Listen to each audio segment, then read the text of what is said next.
Good evening, everyone. I'd like to call to order the Salary Committee. Members of the committee are Mr. Sears, Mr. Rippus, and myself, who are all here, and then alternate Mr. Launder, who is also here. The purpose of the meeting tonight is to continue to discuss non-bargaining employee wages from last week and start to begin to talk about ordinance that will be known as number 22-2025, which will involve the non-bargaining employees' wages and benefits. Just wanted to say a couple things, because I had sent out some emails. We had some questions come up from last meeting. Hope everybody got to look at those. A couple of things that came up were like the benefits of all the non-bargaining.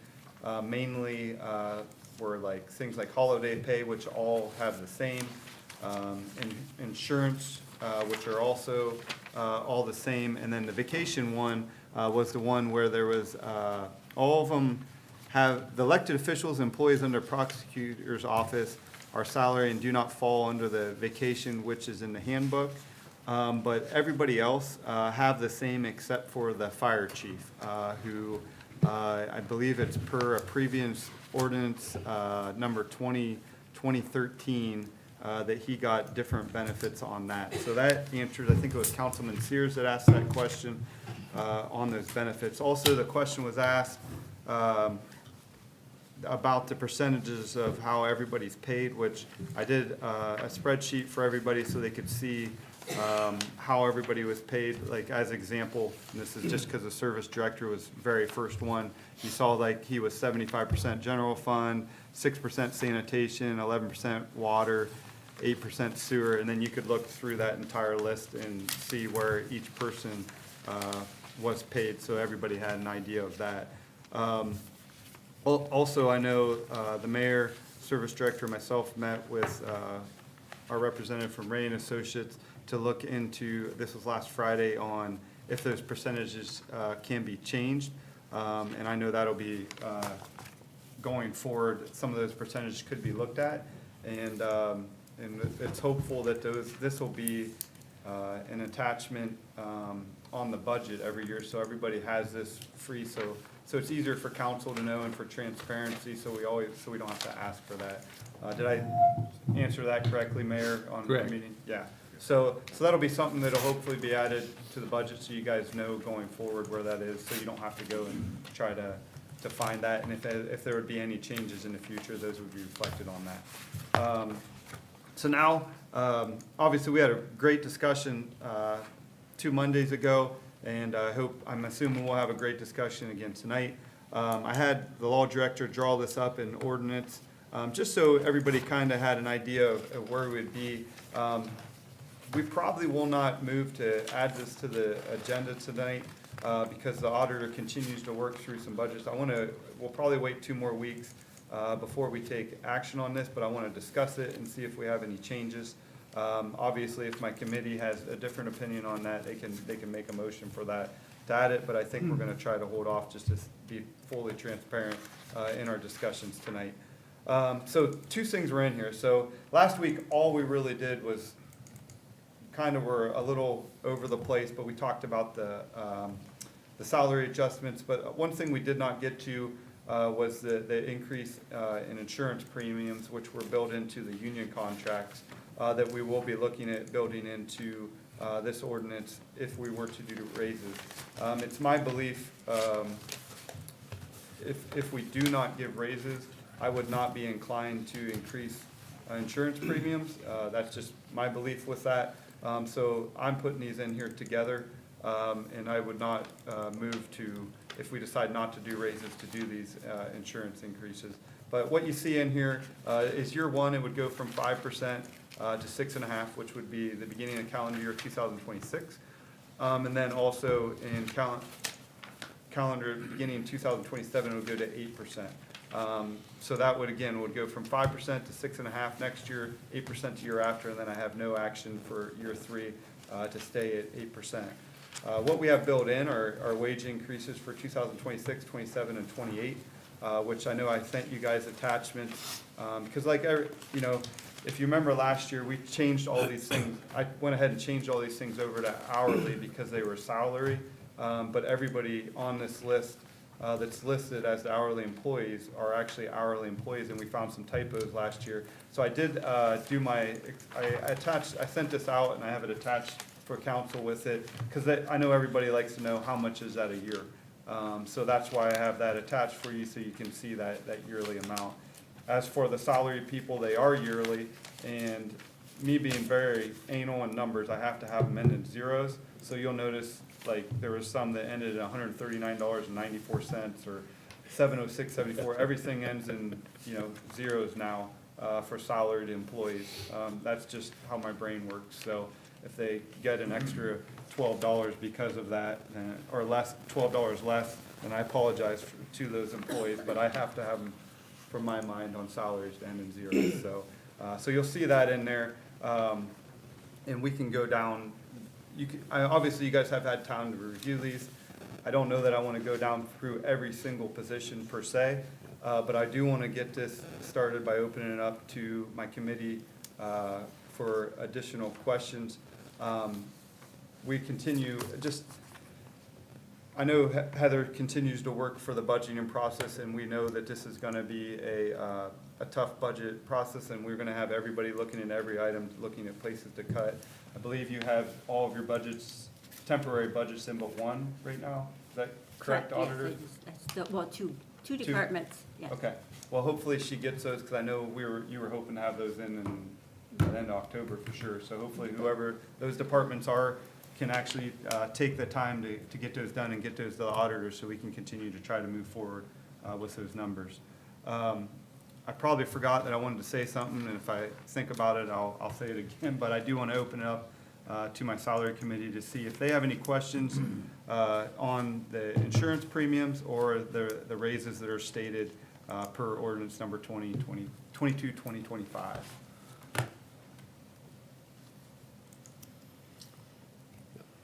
I believe you may have said this the last meeting, but I wanted to confirm that I heard correctly.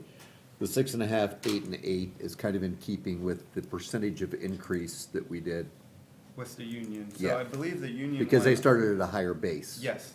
So, Yes. okay, that's, Correct. I wanted to make sure I heard that correctly. Okay. And I think the plan, long-term plan for the city is to try to get that up near an amount that is obviously higher, but we don't want to do it Oh, too quickly that's where we're. correct. We're hurting people financially, so. Right. Yeah.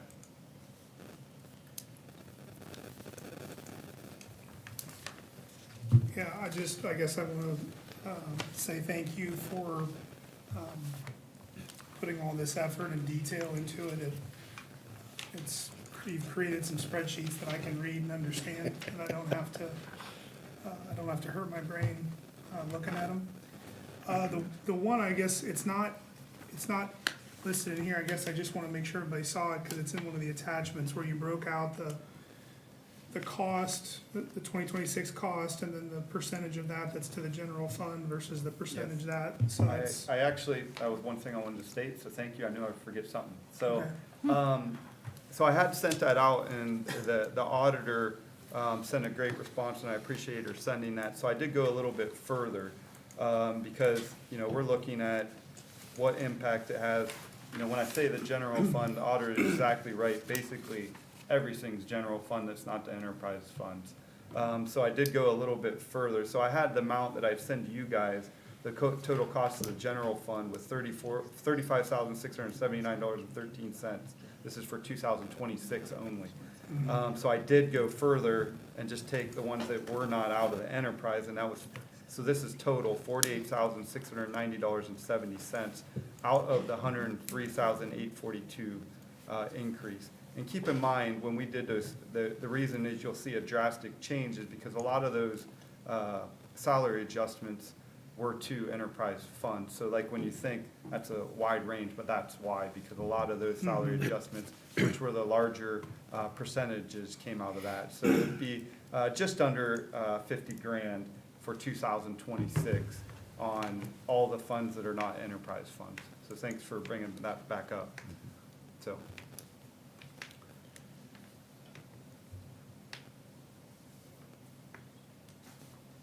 Anything else from the committee? Dan, as alternate? I kind of echo, come over here and saying, thank you for all that work you did. You did, it's outstanding, really. I mean, you broke down everything for us. I think, I mean, I know, you know, it's kind of preliminary to what I said last time, that we can't leave the non-marketing behind. I mean, we just can't. Yeah, I agree. We can't pay the marketing units raises. We'll find somewhere to cut it, whatever we gotta do, but we can't leave it behind. But, I mean, I've been on this council before where we have left it behind, and we end up snowballing to a later date where we're paying them outrageous numbers, I feel like we did a few years ago. That's all. Any rest of council?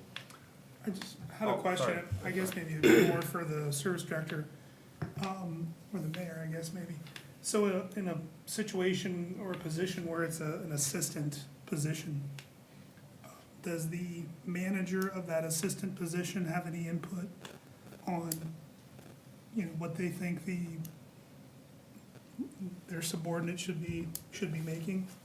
Or has that ever historically been talked about, or is it just, Say that again, Brian, as far as this. so if you have like Rank and a, file in the union? no, so like if you have I didn't wanna call any specific Go role ahead, out, that's but okay. like if you have an assistant wastewater superintendent, Uh-huh, does the wastewater superintendent have any, input on what they think their Yes. assistant? yeah, he weighs in on that, we Okay. talked with, Chris, and he had picked my brain as far as, and he likes that separation that Chris talked about a little bit between the two. Okay. So that's what he did prefer, so, yeah, we did talk Okay. with both, yes. Okay, so they feel that the assistants, not just him, but in every role, they feel that Yeah. this is a fair, I mean, Yes.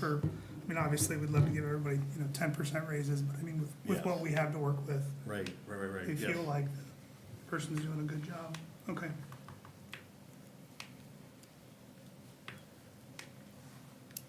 And then, Chris, if I could, oh, go ahead, council, I'm go ahead. sorry, no, I'll wait for him to go to council, I'm Well, sorry. and I'm not sure who would even be able to answer this question. So like, the one I was looking at, and I was just trying to keep it simple, was the custodian. Makes 1605 now. The proposed for 2026 is 1661. And then we're gonna raise, their insurance input to 6.5. Have we figured out the difference between that, like what that actually is? Like from the increase to them, like what that generates for the city, that 1.5%, like they're 5 now, is that correct? What that 1.5% generates towards the insurance? We have not yet, and that's something that I wanted to come here, talk about it, because I was hoping to have time 2 weeks ago to talk about that, and we never got to it. So I wanted to talk about it, see how everybody's feeling about it, before I had the auditor take time to try to figure out what that will be, a cost savings. Because that to the city. 1.5% comes to us, and then we pay it towards the insurance, correct? It would be. So that's a cost savings for the city for the insurance. So yes, we're giving that employee, whatever, cent raise, but now they're paying, so like it. Yeah, what's the bottom line to it? Yeah, Yeah. yeah. So I can speak, I don't have them right here with me, but I did do that analysis for the police and fire when I was going through the negotiation. We were looking at different rates, so I can share with you the dollar difference that would be for the police and fire. And again, I'm with these guys, we can't leave them behind, but, with that being said, yes, we're giving them a raise, but they're also, putting in more to the insurance that we're paying now. So it's kind of offsetting some of that a little bit. It's offsetting a portion of it, but it isn't. you know, it's Not nearly, yeah. no, but. Do you remember, I mean, Kevin, do you know, or would you have to look that up? Just a rough, or Heather? I have a number in my head, I just don't want to say it out That's loud. fine. 'Cause I'm No, not comfortable with it, we'll but I say certainly that. can pull it up and text it to you guys tonight. I wrote it down in another book, but as we were going through it, I was preparing myself for the negotiation, so I found out what the 2% increase would be, what the total cost would be versus the raise we give, and I have that gap. I just think I know the number, but I don't want to say it. No problem. That's still a Yeah. good And it percentage. was a good question, Yeah. like, so, 8% is still pretty good. it's, Yeah, That's pretty absolutely. it's is. very good. Yeah, Yes. Their share. their share, I mean, even if it's going up, I know what you're saying. Yeah, no, I But think. mean, that's still a good It fair. absolutely is, yeah. I just, like, for us, yes, we're paying more in salary, but We're not taking as bit out of it. yeah, it's not taking as much of a hit because they are contributing a little more to their insurance. And again, it's 1.5%, and then so on and so forth, but it helps. Yeah.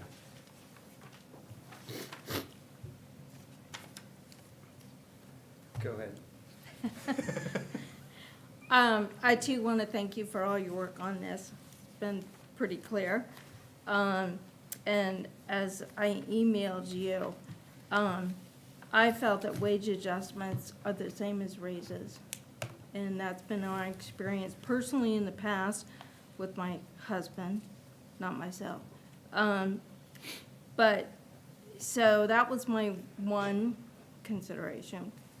And then Well, let me I, just touch on that to make sure everybody clarifies what you're saying. So what she is saying is, so we did wage adjustments, and then those employees also got a small additional raise on top of that. And where she's getting at is that the wage adjustment should be the raise. And that was the So- original list you showed us of the Correct. separate employees, that Correct. handful of employees, Yeah. right? Yes, so, okay, sorry, go ahead, Cheryl. and then this is a question for Heather. Sorry, and I have one for you too. Sorry, we were chatting. So, and you probably don't have these figures right now, but I think we need to know it. The percentage of the budget that goes to payroll and benefits. When I started, it was like 50% or 49. So, if you could get that to us, I'd appreciate that. And, we've got a percentage, and I really appreciate the percentage that comes out of the enterprise funds. That's increased as well. So, the total, if you could get this figure to us, how much percent of the enterprise funds are used for wages? And then, I personally would like us to move toward, I know we can't do it this time, but elected positions, that there's a certain salary, you know when you run for it, this is what you're gonna get. And not necessarily elected positions get raises. So I'd like to see us move towards that. I know we can't do it now, but Yeah, and just a so, thought. and everybody's aware, for transparency, council members, are not, well, actually, they're technically, I went up, like About $150 between them, Yeah. but, we're not getting a raise until 2028, which would be after the 3 at-large, would go. But, you know, Cheryl, that's something I've talked to actually the law director about it, going back and forth on if we should try to time those up with it. It's one of those things that we don't have to, is it a good measure? Yeah, and I'm open to discussion with that. We could certainly cut that back to 2 times and then set it up so it's 4, we go out the next 4 years next time. I mean, if that's what people would want to do, to line that up with their election dates.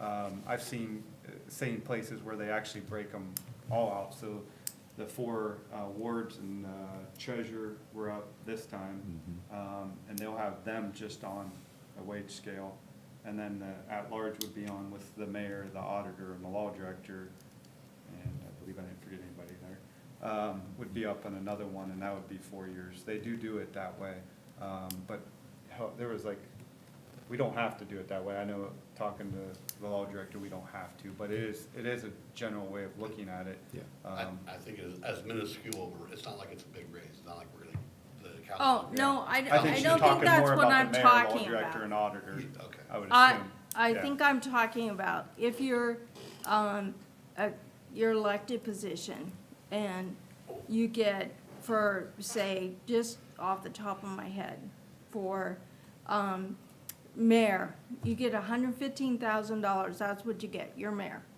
No raises, okay. Law director, a certain salary amount, that's So what you. you're saying for all 4 years? Yeah, for. I can tell you that from my That's your re- position. I can tell you that from my research. I don't know many places that do it that way. I didn't find Okay. any, just so you know. But they do line them up with, so you know what you're gonna get, and they put them in place. But you almost have to do it a year in advance so people that wanna run can run, you know, knowing what they're gonna make. So it does become a little bit more complicated, but I can Right, tell you. we've talked about that Yeah. before, where there was a Supreme Court decision or something for part of the state, and part of the state didn't have to follow it, and remember that discussion? That was some years ago. Well, actually, I issued, at the request of the chairman, I issued a legal opinion on that last year. If you want to send that to you, I can. Okay, I can't hardly hear you, I'm sorry. I'm a little under the weather, so I got my coat on. You sent it to me as well when we talked about Yes. it too, so I probably still have it somewhere. Yeah, That was just a thought. Yep. It's not a complaint or anything, or a concern.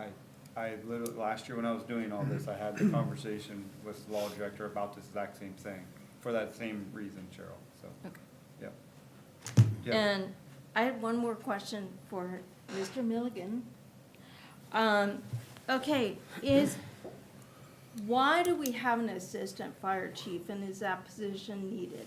Yeah, great question. Happy to discuss it further. I've discussed this with other members of council. I think two reasons. One, if you look at the size and of our department from a volume and suggested administrative models throughout the fire service in the country, it does meet that standard. Two, I will say, consistent with other city departments, those assistant positions do also exist. But I will say from an operational business management perspective of the fire department, I certainly think it's a valued position. You know, we certainly have it in the police department. It's not named an assistant chief, it's the administrative captain. So those roles actually do provide very similar operational duties within the department. So, you know, from my perspective, from a management, that model, that position fits within what I would expect the model to look like for that size of department in the city. Thank you. Happy to have further discussion with you on that.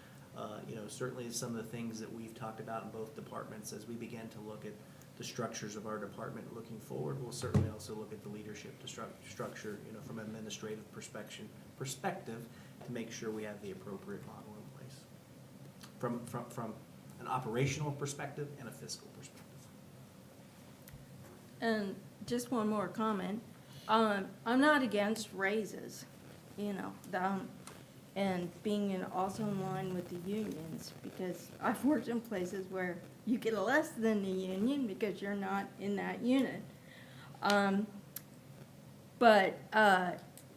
I'm not against raises. I just want to make that clear. And I think from our discussions about the budget, I know this is gonna go into the finance committee. How do we pay for all this? Caveat, without raising taxes, because I will not support that in any way, And that's what. shape or form. And to answer that, Cheryl, is why me as the salary chair wasn't comfortable tonight.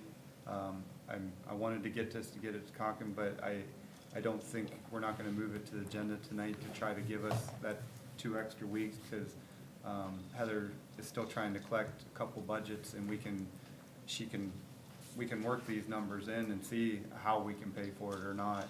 And she's able to give that answer, and I know she's not ready tonight, and I'm not gonna put her on that spot to try to give an answer, cause some of it's no fault of her own, with that, so that's why I don't wanna put her in that spot tonight, and, we'll try to find that answer for you.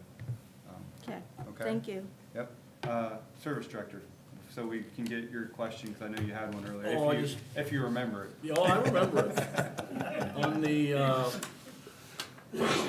On the funds for that, you had 75%, you'll be changing that after the letter that I had written? So I don't know how we go about that at this point, Mr. Mayor and Service, I mean, I don't know when that was gonna be effective, if we came to conclusion on that, but yes, that would be changed, Ron, if we've done that. Do you wanna go over what, real quick, just? Did that get sent out to everybody or not? I'm not sure. I I think it was just an idea at the time. I don't, Okay, all right. Well, this, for the service director's wages, on the general fund side, or actually, I should say, on the enterprise fund side, that'll be raised up to 50% because, there's clearly 6 departments that I'm over. So 3 of those are just enterprise funds, so it just makes sense to be at 50 and 50.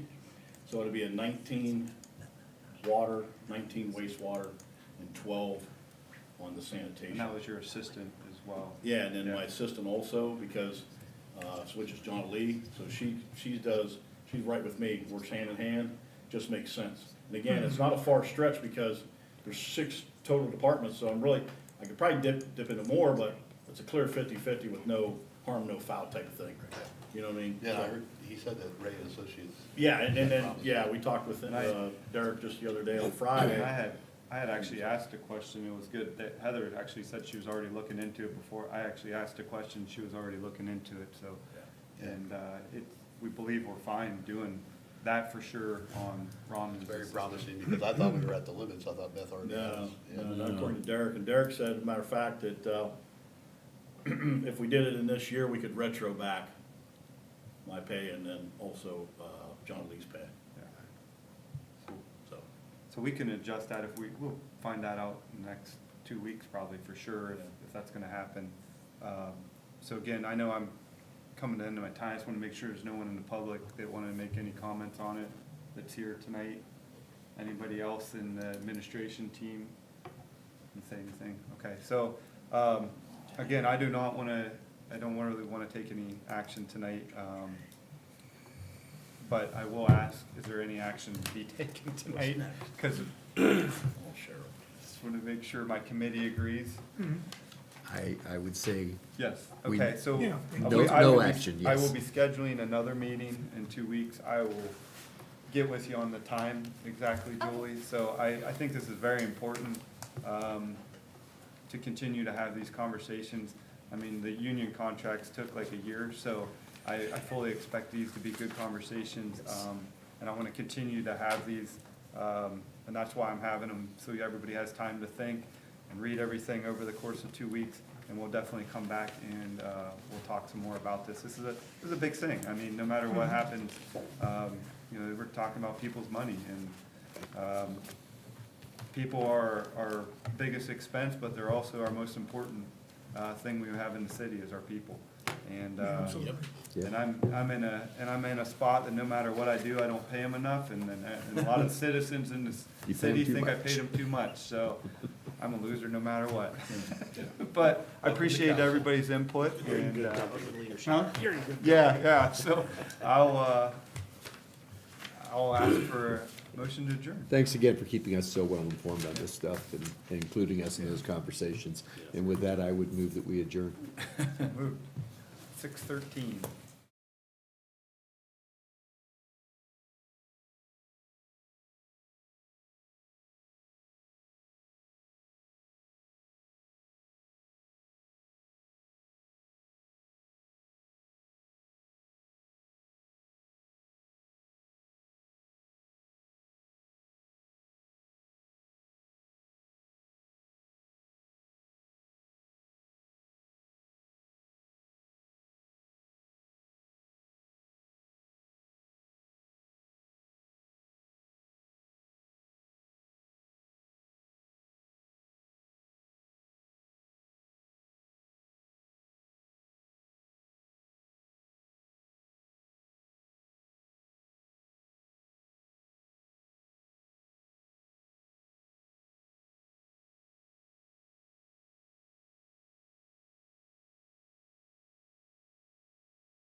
if they like, so. Okay, it's 6:15, and I'm gonna call the Zoning and Annexation Committee, together. I'm the chair, Cheryl Ramos, and I have tonight in attendance, committee member Dan Lonzer, and Tom is excused, and alternate Mike Walker. So we're meeting tonight to consider the following. Proposed resolution 3025, which is the CIC land donation, and proposed ordinance 21, 2025, proposed signage changes for zoning. Council and committee has received all documents pertaining to these changes. So tonight, I'm going to start with the signage. And Mr. Hip is here. Do you have somebody else here with you? And what's your name? Tim Seidel? Tim Seidel? Yes.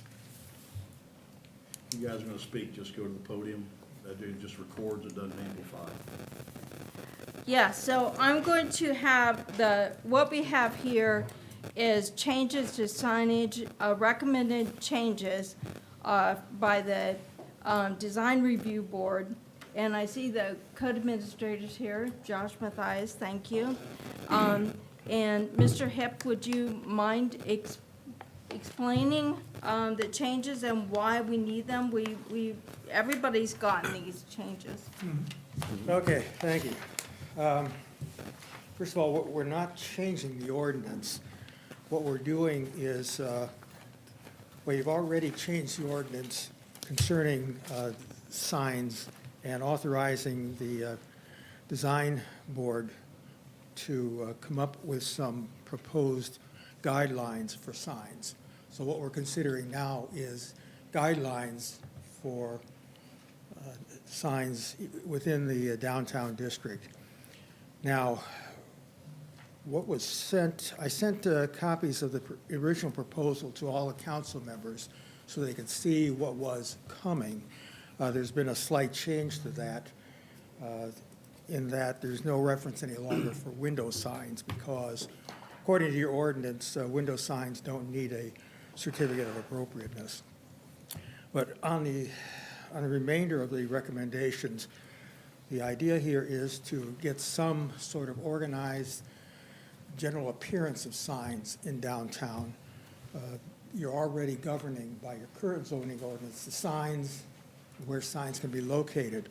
The proposed guidelines that we're suggesting here go a little further than that, and it doesn't conflict with any of them, of the zoning ordinance.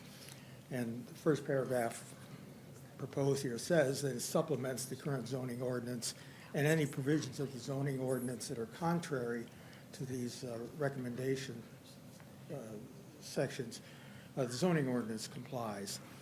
The next issue we're dealing with is what has to be supplied to us when we decide whether the sign is appropriate. And it's just a list of things that you would expect that we would see.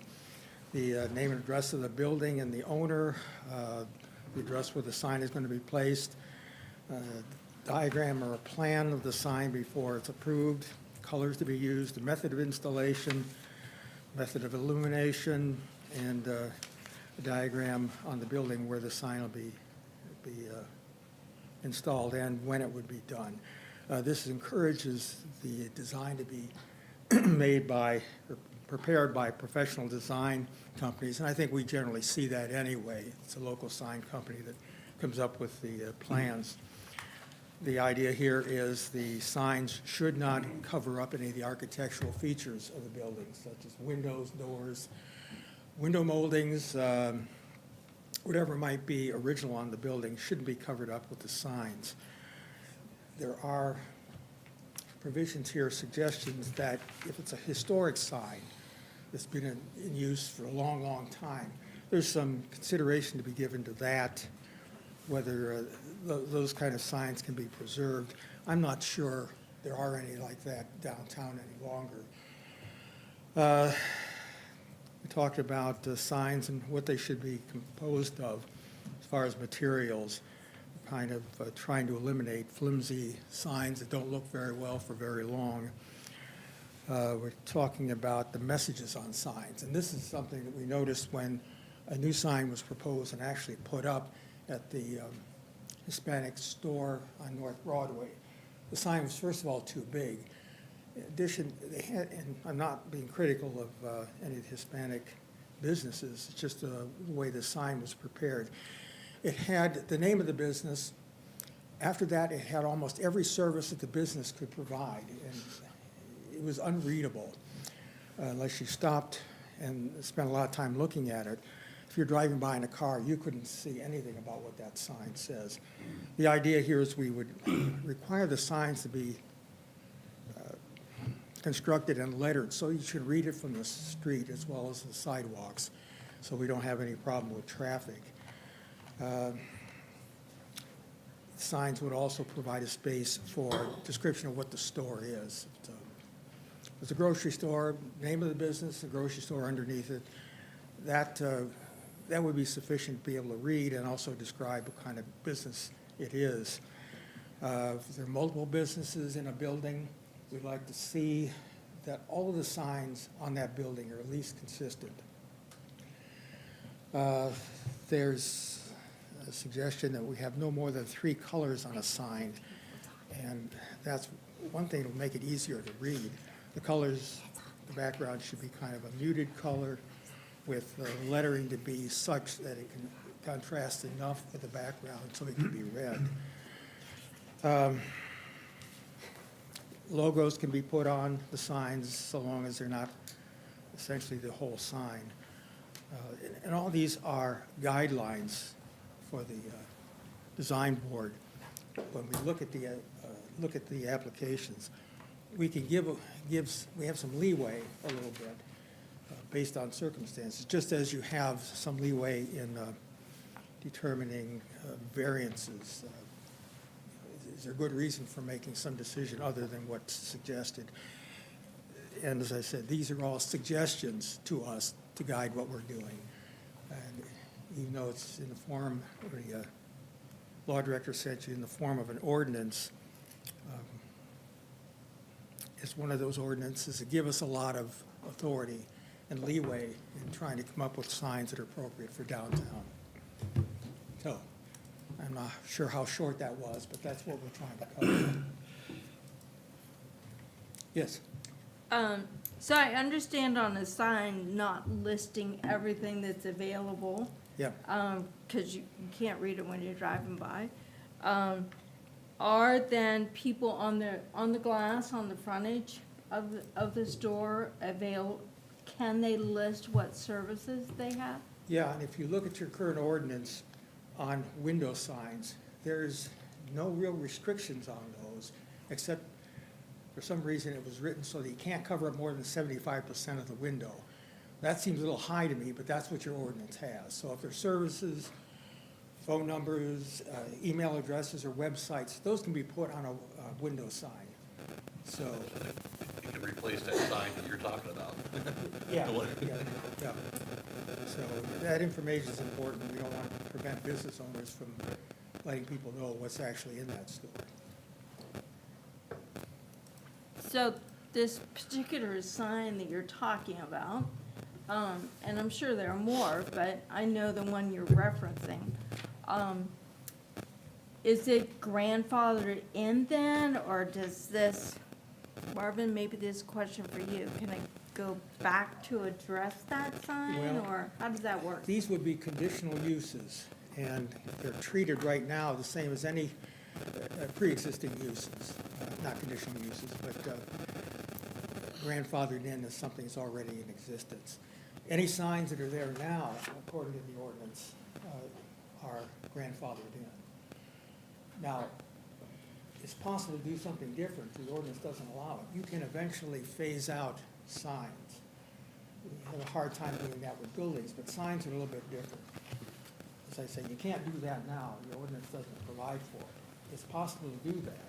I don't know what kind of reaction you get if you attempted to do that, requiring people 5 years or 10 years down the line to change the signs to comply.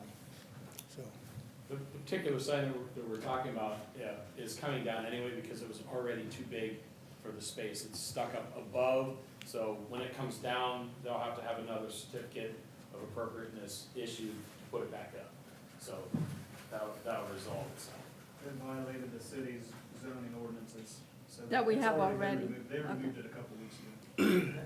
So they can't put it back up. They have to put one smaller, Okay. so if it were smaller and the same information on it, it'd be even worse. Yeah.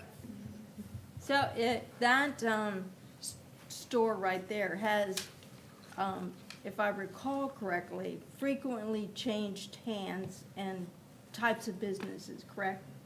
That's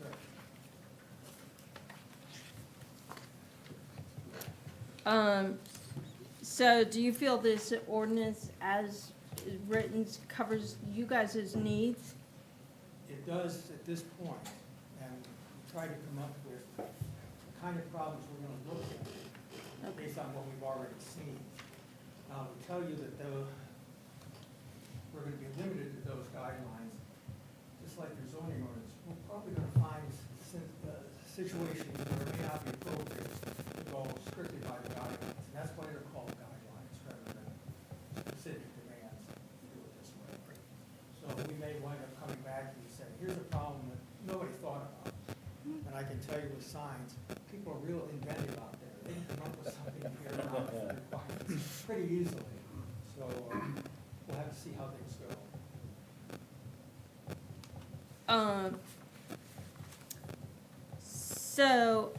Do we have any questions from the committee about that? Mr. Hip or Mr. Seidel or Mr. Matthias? Go ahead. I just want to thank you, Mr. Hipp, for doing all this work on this. I mean, it's something that's long overdue. And, We're working on downtown. and both you guys, I mean, Apparently, we're all working on downtown to try to make things better, so. well, absolutely. And I mean, with the whole quadrant thing happening right now and stuff, I mean, I think it's bravo. Okay, Any questions from the administration, comments?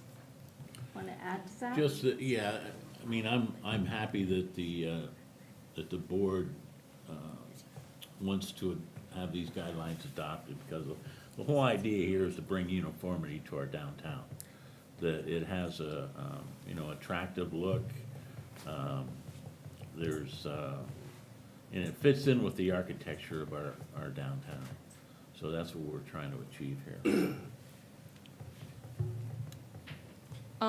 Anybody from council? I had a question, maybe not related, or maybe it is. Do we have, this might be just as much for you, Josh, do we have something currently in an ordinance that talks about people removing signs, their responsibility to remove their sign after if the business? Yeah, we do. That's what would be in the zoning code. Okay. Once it no longer represents a business, no longer there. Okay, We've had that in place actually before, in the old code as well. okay. So, yeah, there are things in there. Anybody Thank you. else on council? Any questions, comments? Okay, and the Thank you, public, guys. I guess, not? So Cheryl, I do. So Oh, go like, ahead. if we put this on the agenda, we're obviously looking for 3 readings on this.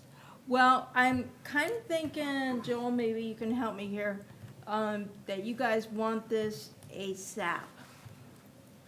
it would be helpful to us because, I don't know, do we have sign applications pending, or do you know we're gonna have some? We just sort got of- another one, and I would request it, because that's the most frequent thing the downtown has seen. They probably had half a dozen signs in the past half a dozen months, Okay. We need to get it passed.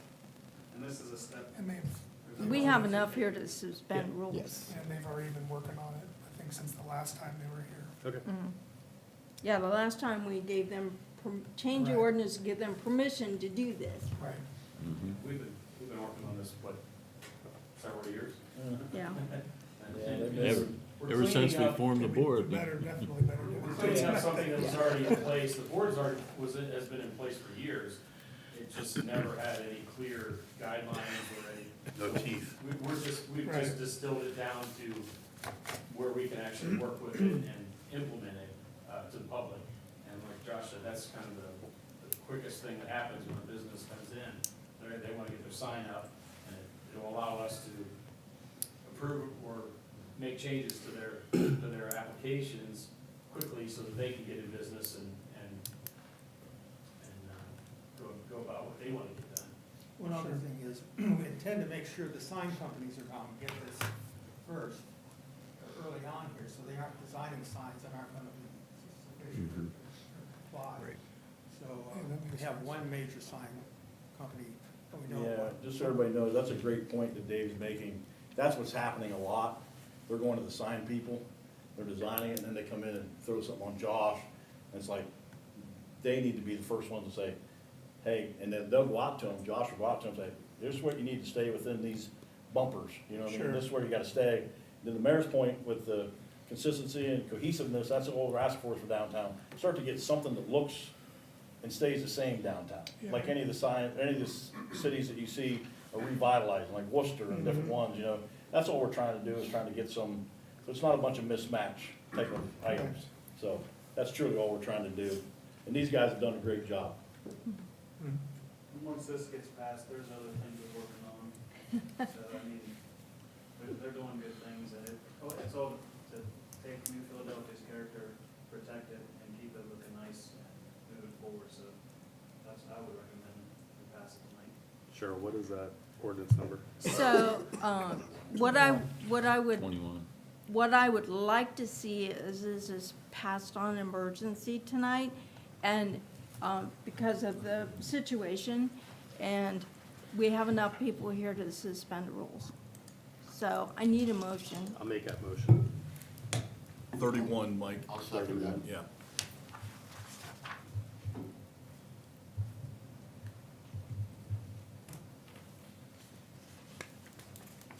Okay, I'll take a vote. Mr. Walker, Yes. Mr. Lonzer, Yes. and myself, yes. Thank you very much for coming in, I really appreciate it, and this will be passed tonight. Do you need anything from me or us when this is passed? No, the only thing we'll need is copies of the ordinance as passed. We'll get those out to whoever we need to get them to, the sign companies. Did you get a copy of this?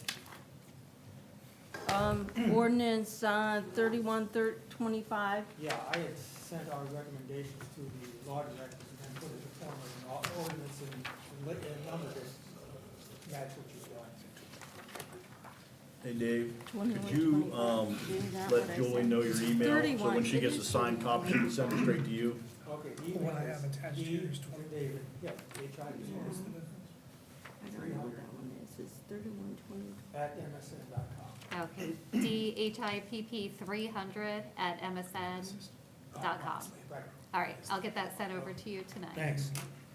Thank you, guys. Thank you. Back here, Great it says job. 21. When you look back here, it is 31. Oh, okay. Thank you very much. Yes, thank you. Now on to our second item, and this is a, proposed resolution 2025, or it says 3035, sorry. And this is a land donation by CIC, and I emailed everybody the map, I think 2 or 3 times. The map and info has been distributed to council, and this land donation was approved by the planning commission in October at its monthly meeting. Just to note, even though the CIC didn't show up for the September meeting for this thing, a land donation, it was approved by the planning commission in October, and they would like to have this done by the end of November due to their reporting purposes for the year. So, we don't have to pass this tonight because this is only November the 10th. So just an FYI to everyone. Josh, would you like to explain this? I can. So the CIC is dissolving from what I take. They brought to council But there's a piece of land, which is basically what, Robinson Avenue Robinson, southeast? yeah, And a Robinson little bit Drive. of, a little bit of, Research. Ricer, yeah. Yeah, They didn't realize it was theirs. I'm pretty sure we've been taking care of it already, so it's kind of a cleanup thing as they dissolve, asked if we wanted it, and the planning commission said we'll take it. That's the short of it. So we automatically thought it was ours because we were taking care of it, and then they're like, oh, wait a second, it's ours. It was one of those strange things where it was a weird parcel that we thought was already city right away. Okay. And to your point, Mike, it's into our specs. It's nothing that's not wide enough, it's not narrow. It meets our city specs as far as the width and everything goes on each one of those roads. Each one of those roads are city specs. we've actually paved both of them, so. This year was just the small cities paving fund just did research, so. Yeah, Well, if you see, it's partial of Reeser, but we did all of it, so. yeah, But partial of that's in there. Like I said, it was one of those things that, back when they started that down in there with Lauren and that, they went in and was the first ones to try to develop that. yeah.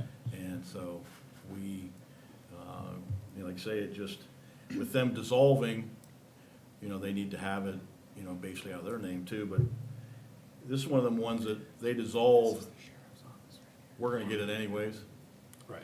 you know what I mean? And again, there's no, it meets our requirements, so I would have a completely different opinion if it didn't, 100%, but, this meets our specs, so, what the city street should be. It's listed as an asset of the CIC, that's why they have to Right.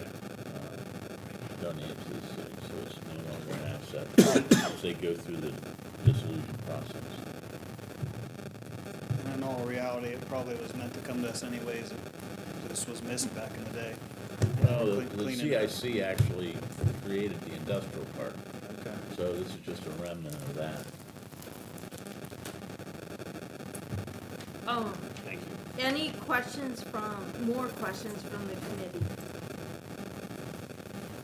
Okay, and administration, do you have any more questions, comments? I got a comment, Cheryl. And I'm getting to you, council. Okay, there you go. Well, I thought council came before. I'm Better, wrong. right? Why, I'm just, there seems absolutely nothing negative to suspending the rules and passing this. The only thing I look at is, with the CIC needing this out of their name by the end of the month, our meeting's the 24th, you run into Thanksgiving. I'm not sure if the county office is open the 28th, the 30th is a Sunday. We put them in a bind to maybe do this quick claim deed. Wouldn't we be smarter to help them out, I was gonna suspend the make the rules and suggestion this. pass Well, it tonight? let me ask, Mr. Mayor. I can tell you that Mr. Kelly, and then we'll be very happy if you can Yeah. pass it tonight. Right. Yeah. The Tonight? sooner the better. I see no Yeah. reason to drag it out at one more meeting. Yeah, I because- say we get it done Taking that tonight. chance to. Yeah, Well, it's putting them right in that, around Thanksgiving and trying to We get might not be it able to recorded. do the Yeah. next meeting. Yeah. because they'd like to close out the CIC by the end of the year, so. By the end It's of the year, December, yeah, right? month. But they'll take Yeah. all that time to do that. If they don't have this piece in there, Yeah. you're just delaying that further. So yes, I agree that it would be, and like I say, Mr. Kelly and Marla would be extremely happy if we was able to, but that's up to your guys' will. But you guys, I mean, sounds like there's absolutely no negative whatsoever No. to No. this, so. Not at all.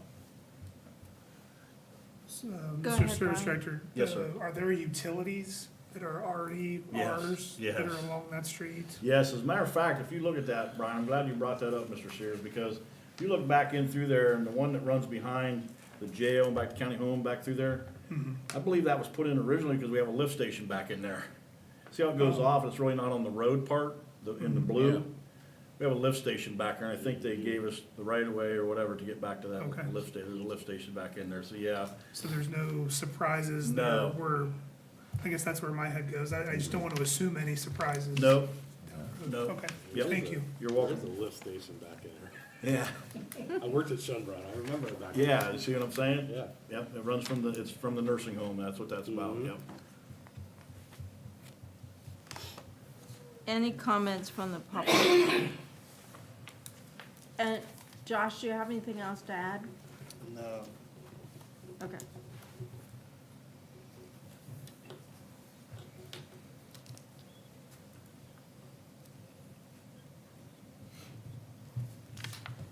So,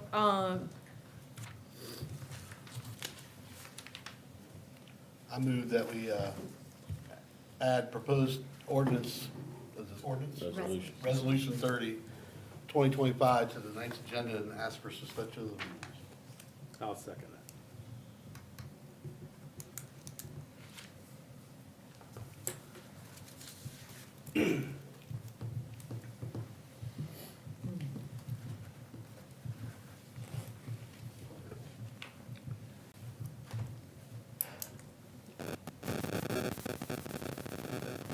okay, I'll take a vote. Mr. Lonzer? Yes. Dan? Taking a note. Yeah. Okay, I didn't hear your yes. Mike? Yes. And I'll vote yes. Okay, oh, good. Any matter to come before the committee? Motion to adjourn. Now that I heard. Thank you.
right, you're on. All right, it's now 6:45. We'll be calling the Public Works and Economics Committee to order. Members are Mrs. Ramos, Mr. Rippeth, myself, and my alternate is Mr. Simlick, who is excused this evening. We got a couple items we're going to discuss tonight, and it has to do with our rates in our water department and our wastewater. I'm going to turn it over to the service director. He's going to fill us in. I mean, everybody got their paper over the weekend from the service director's office, sent us out pretty much on costs of everything and some proposals and stuff, so they're gonna speak on that. Yeah, thank you, Mr. Chairman. And just so everybody knows, Big Ugly's back here, the guy with the beard, that's Ryan Myers. He is our wastewater superintendent, and that's Scott DeVault, he's our water superintendent. So, just thought it'd be, so you put a face with the name, and then if we'd like them to speak, just so you guys know, go to the podium. All it does is, it doesn't amplify, it's just recording, just in case they got a question or anything like that. So, if you look at these, there's three different proposals that we're looking at there. And the biggest thing that I look at, and let's just say proposal 2 first. If you look back at your projected 2031 state average annual rate, in 2, we're just less than $80 short still. On the water end, we're like $126 short still on the wastewater end of things, as we get out through there. And as you can see, the proposal of what it will generate roughly per year. And then let me go through all three of these, and then we'll come back to either one or any one you may have a question on. If you look at number 3, it's even farther off, especially on the wastewater end. We're $233 off from the state average. And remember, with that state average, that's an average. There's other ones that are higher than that. So And lower. remember that are higher.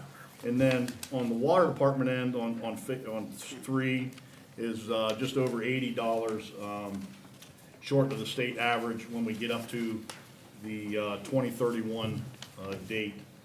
And then at 4, we're getting way aggressive as far as in my mind. We're right there, less than $5, I think, on the water end of things, and just less than 50 on the wastewater ends of things.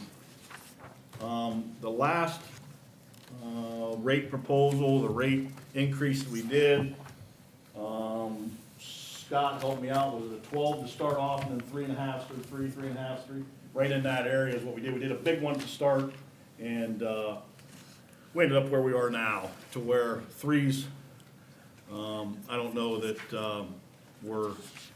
it was helping a little bit, but not to the amount that it probably should have been. That's why you see these proposals that you see tonight.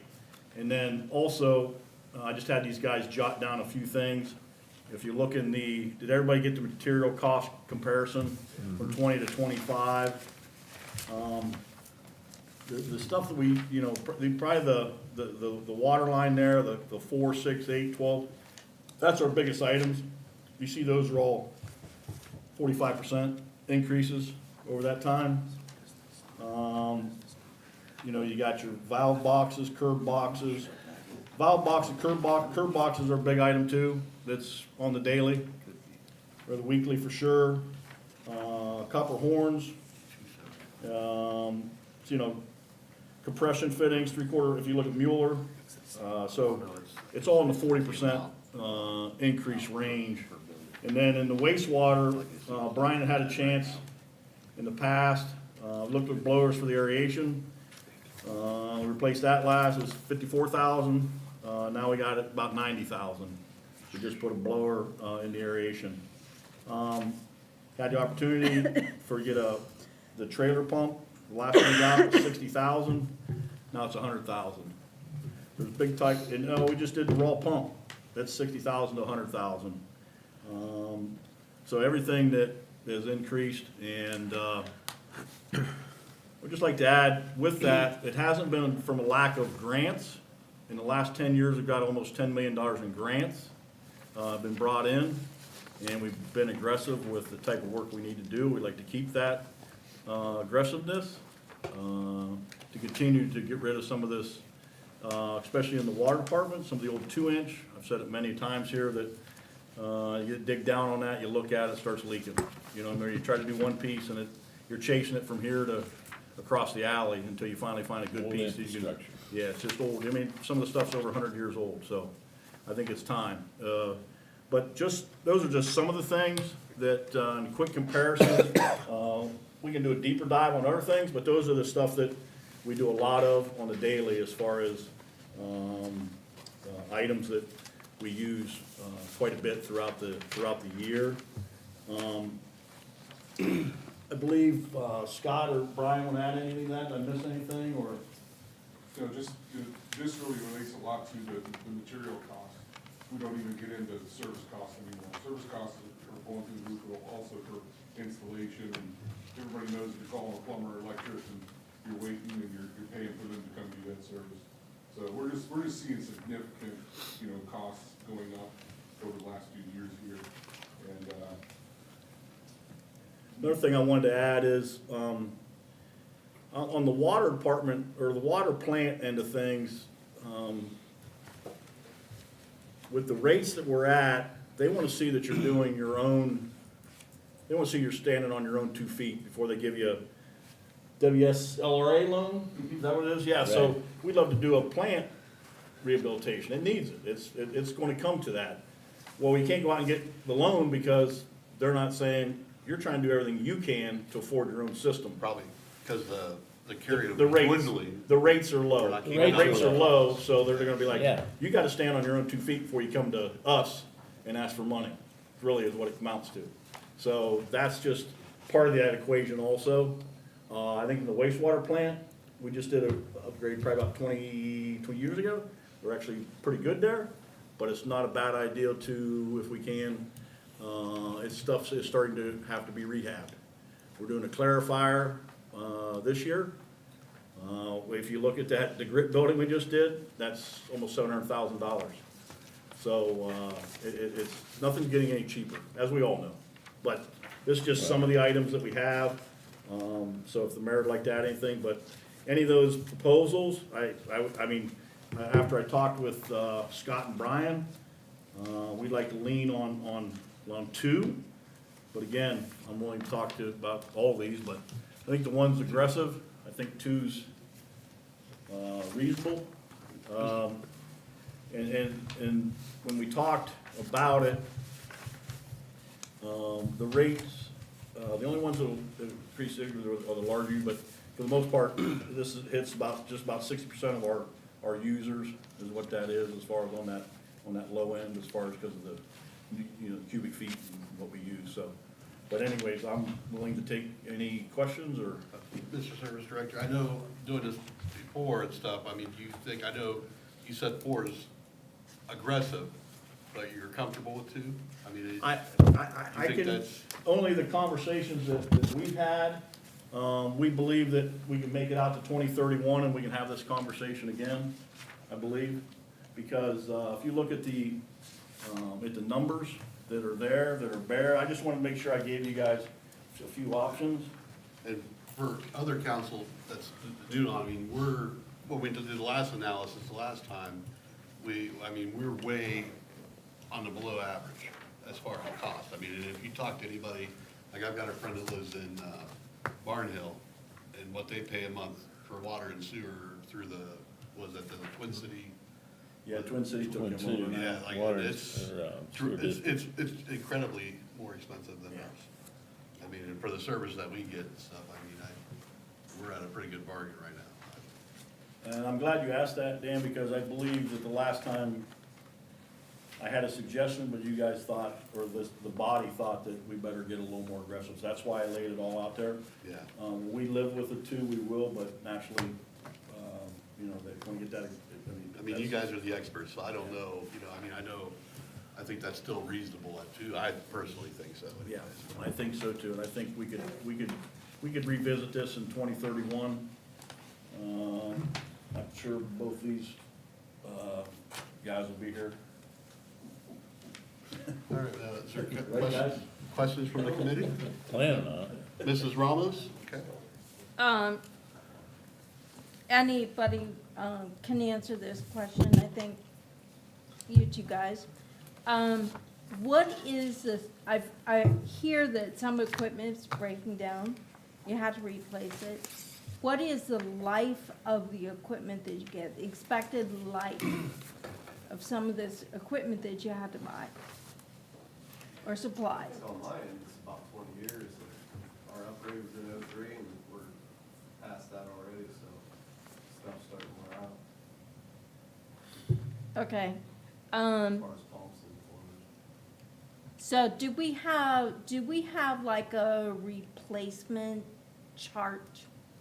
Or like, we've got this item, it has to be replaced here, or we just wait till it breaks down? I try to have a spare on everything. That way if it breaks down, just throw the new one in, then get another one. Same thing with the water plant, we do rehabs on a, a routine basis. That's why we're keeping a plant still running that's well past its life expectancy. The plant was built in 1982, and through rehab and constant maintenance that we're doing down there, with the programs that we have, we're still able to keep it operational. So, And I'm glad you brought that up, because that segues into my next question. When we raised these rates before, part of that was to go to a new water plant and to save towards that. Where are we at in that situation, in that Nothing- progress? Nothing has been specifically laid out for, water plant specific. We do have our capital improvement funds that we're putting money from our revenue into every year. We are not, at this time, and over the last couple of years, we're not spending out of that fund for that reason, to have a little bit of a cushion if something would happen, we would need to get on that replacement. So from the raised rates before, are we making progress towards saving money for a new water plant? I could answer that. I would say, right now, with the rates that was raised last time, we're bear hunting with a switch. Because we've got about a $1.5 million carryover, rehabbing that plant's probably about $65 million. Okay. And again, we don't qualify for the WSLRA loan because of the fact our rates are too We're low. not charging enough. Right. You said, and you're comfortable that Proposition 2 would be enough to put us in good standing for a loan? Yeah. Yeah. Well, I'm wondering, the balances here look healthy, but we're telling me they're not really healthy. Say it again, I'm sorry. The balances here look, on the last monthly sheet that we got, statement of cash position, dated, that was to the end of 10/31, so it'd be the most current. What do you have there? I have, okay, let me tell you what I've got.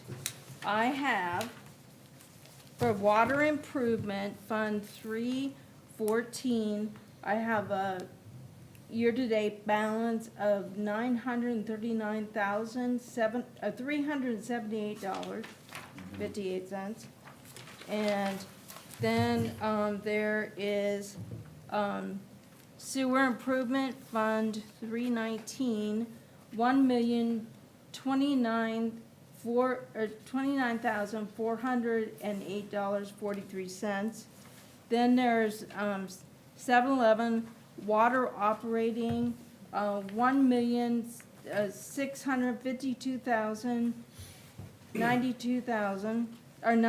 $1,652,092.17. Sewer operating, Fund 713,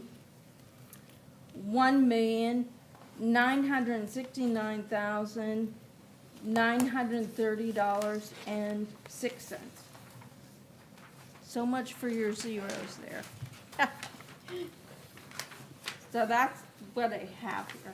Yeah, and like I say, you still got operating expenses out of that. So like, again, we probably end up with about $1.5 to $2 million carryover a year.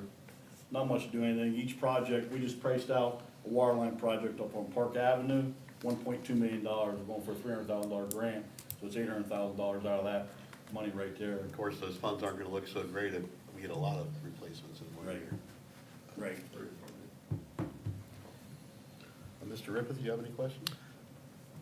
No, my question you asked was whether that would help put us into a more attractive rate toward applying for a loan, should we need to do something, because we don't want to have to come back and change these just to, No.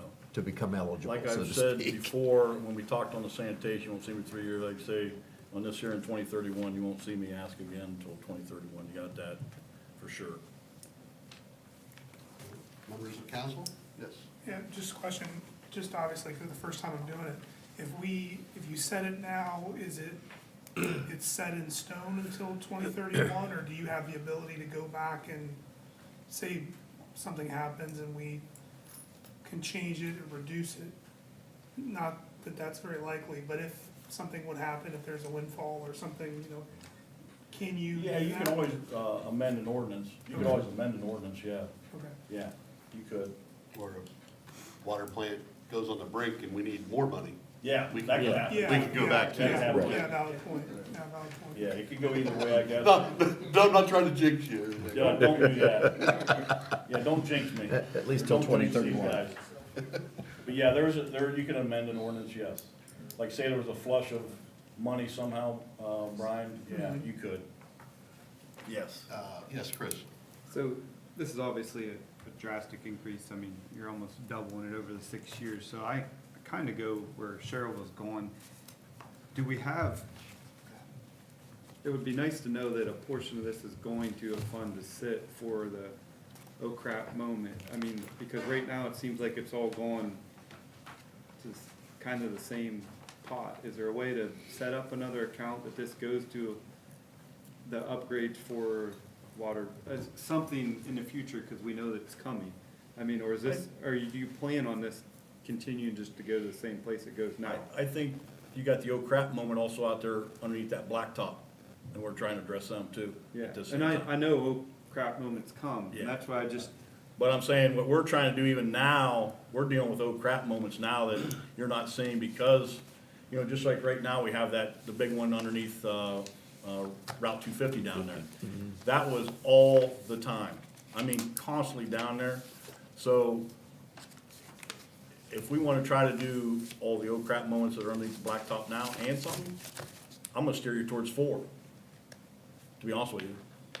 But I'm thinking like, let's get to 2031, let's keep the maintenance going on the water plant, and then let's get aggressive on, now let's rebuild this water plant. You know what I mean, and try a different type of, what do I say, softening. There's different ways to soften, more than what we do now. We're sold. You know how much that costs us a year, right? It's just, there's other different ways, but we're trying to get aggressive even on the oh crap moments now. Again, that project out there on Park Avenue, $1.2 million. I mean, you just can't do anything less than $1 million anymore. It is absolutely crazy. But you see the prices, it's went up 56%, you know what I mean? That's the, so, yeah, but if you guys would wanna direct, you know, $400,000 there a year, fine, well, sure. I'm not the expert in that, you guys are, but I'm Yeah. just saying, I would like to see it's, I mean, because we're doing it for a reason. I just want to make sure it's getting direct there and it's not like Squandered. I said, for whatever that would be, which it's not my specialty.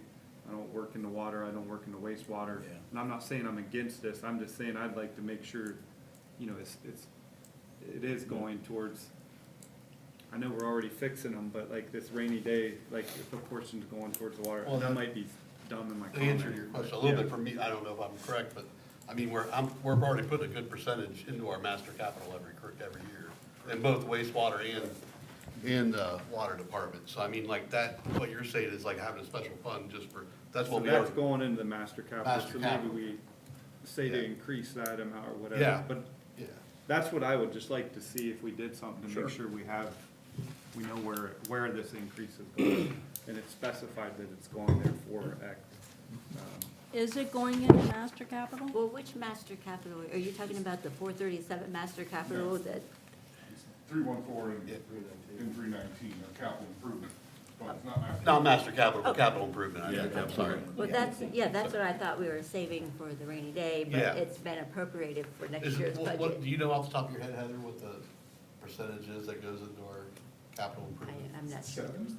I'm thinking 7 off the top of my head, 7% of the revenue gets. Goes straight into there. Capital improvement. So, I mean, like, so we ever get to that big loan, like, we'll have a good nest egg going. Yeah, start. Well, it's appropriated for next year's budget, Yeah. so if we use it, then, Can, you know. I'm sorry, I had one more. Yeah, Can you go just remind me, how far out did we go with sanitation, like that your goal was? 3 years for 3 more years past, so Okay. we're, it was 25, so 28, 29. Okay. So they wouldn't, so we're hoping not to have an increase Right. till potentially 30 for that one? or- Yeah, okay. 29 or 30. Okay, thank you. You're welcome. Cheryl? Okay, so looking at these proposals, of course, number 4 is the most aggressive and most expensive, so thinking of the taxpayers and the residents in our city. Proposal number 2, does increase the rates, in the water department, 120% over the, to 2031. The wastewater, 113%. I myself was looking at proposal 3, which only increases the rates in the water department 82% over the 5 years, and in wastewater, 70.3% over the 5 years.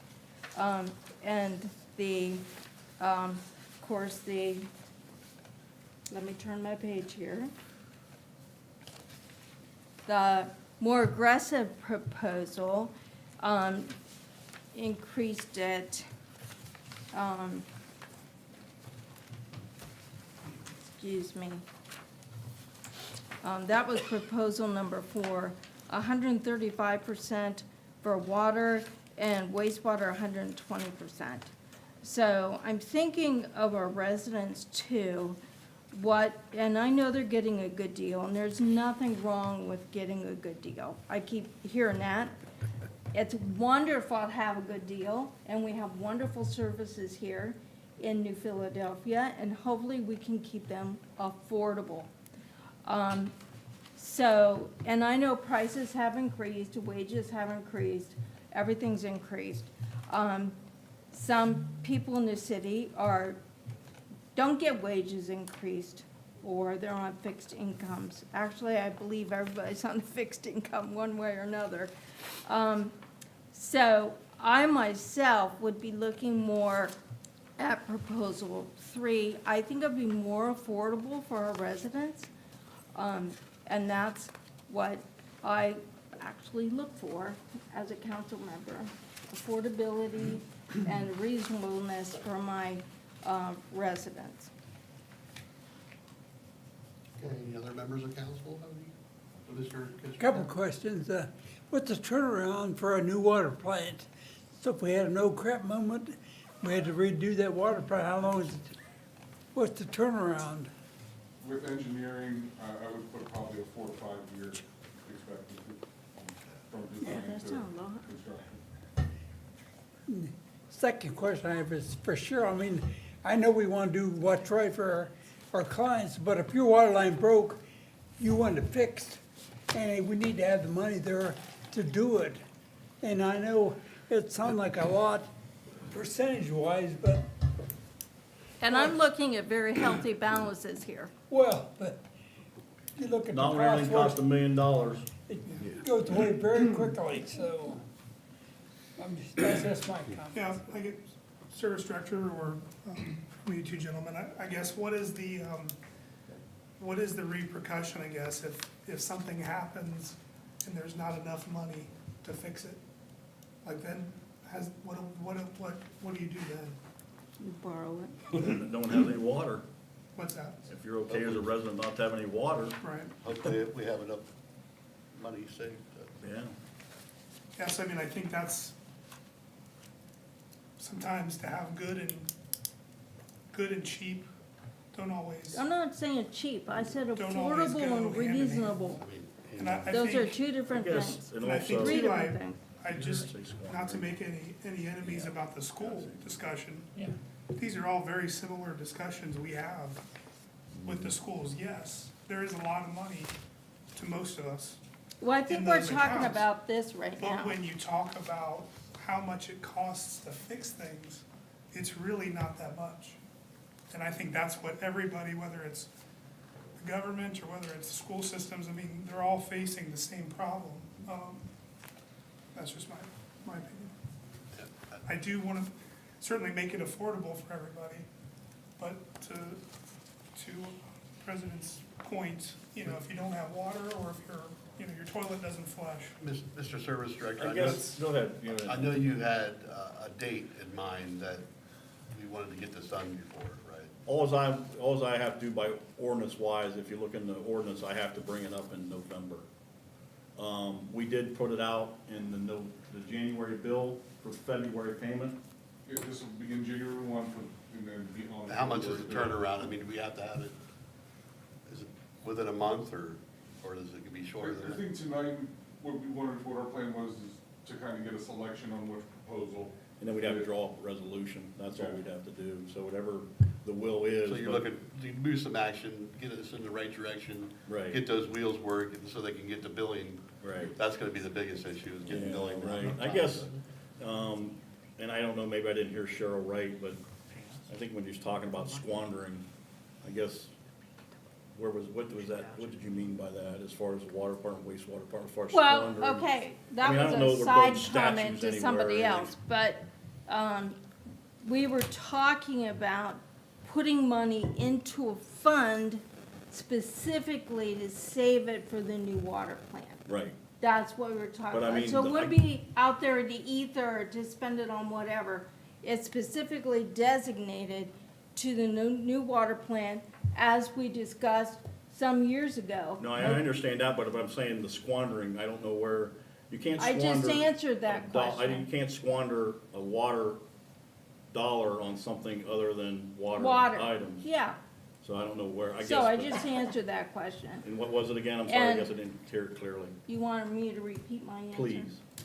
Okay, for the third time, our question was, do we have a specific fund where we're putting money into to save for the new water plant? As we discussed some years ago, that's why we were raising rates. So we wanted to have a specific fund that's going into for that, set aside. It's not in the whole bunch of money for the water plant. Okay. Guess that's, So there's specific set aside for that. And if I heard you correctly, Ron, you said you guys could live with proposal 3 also. I prefer to. You You want prefer record? to, okay. Cheryl, there is a fund. 314 is the fund for the water 314, how improvement. much is Yes. going into that? What Well, that percentage? one is the one where you said that I estimated about $170,000 a year will go into that. And the balance, I believe, is about $940,000. But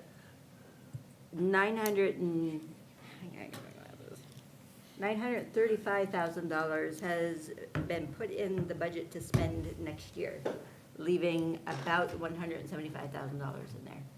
I'm not sure what the 935 is for. Yeah, that was from the water, and then we have a sewer improvement, but, okay.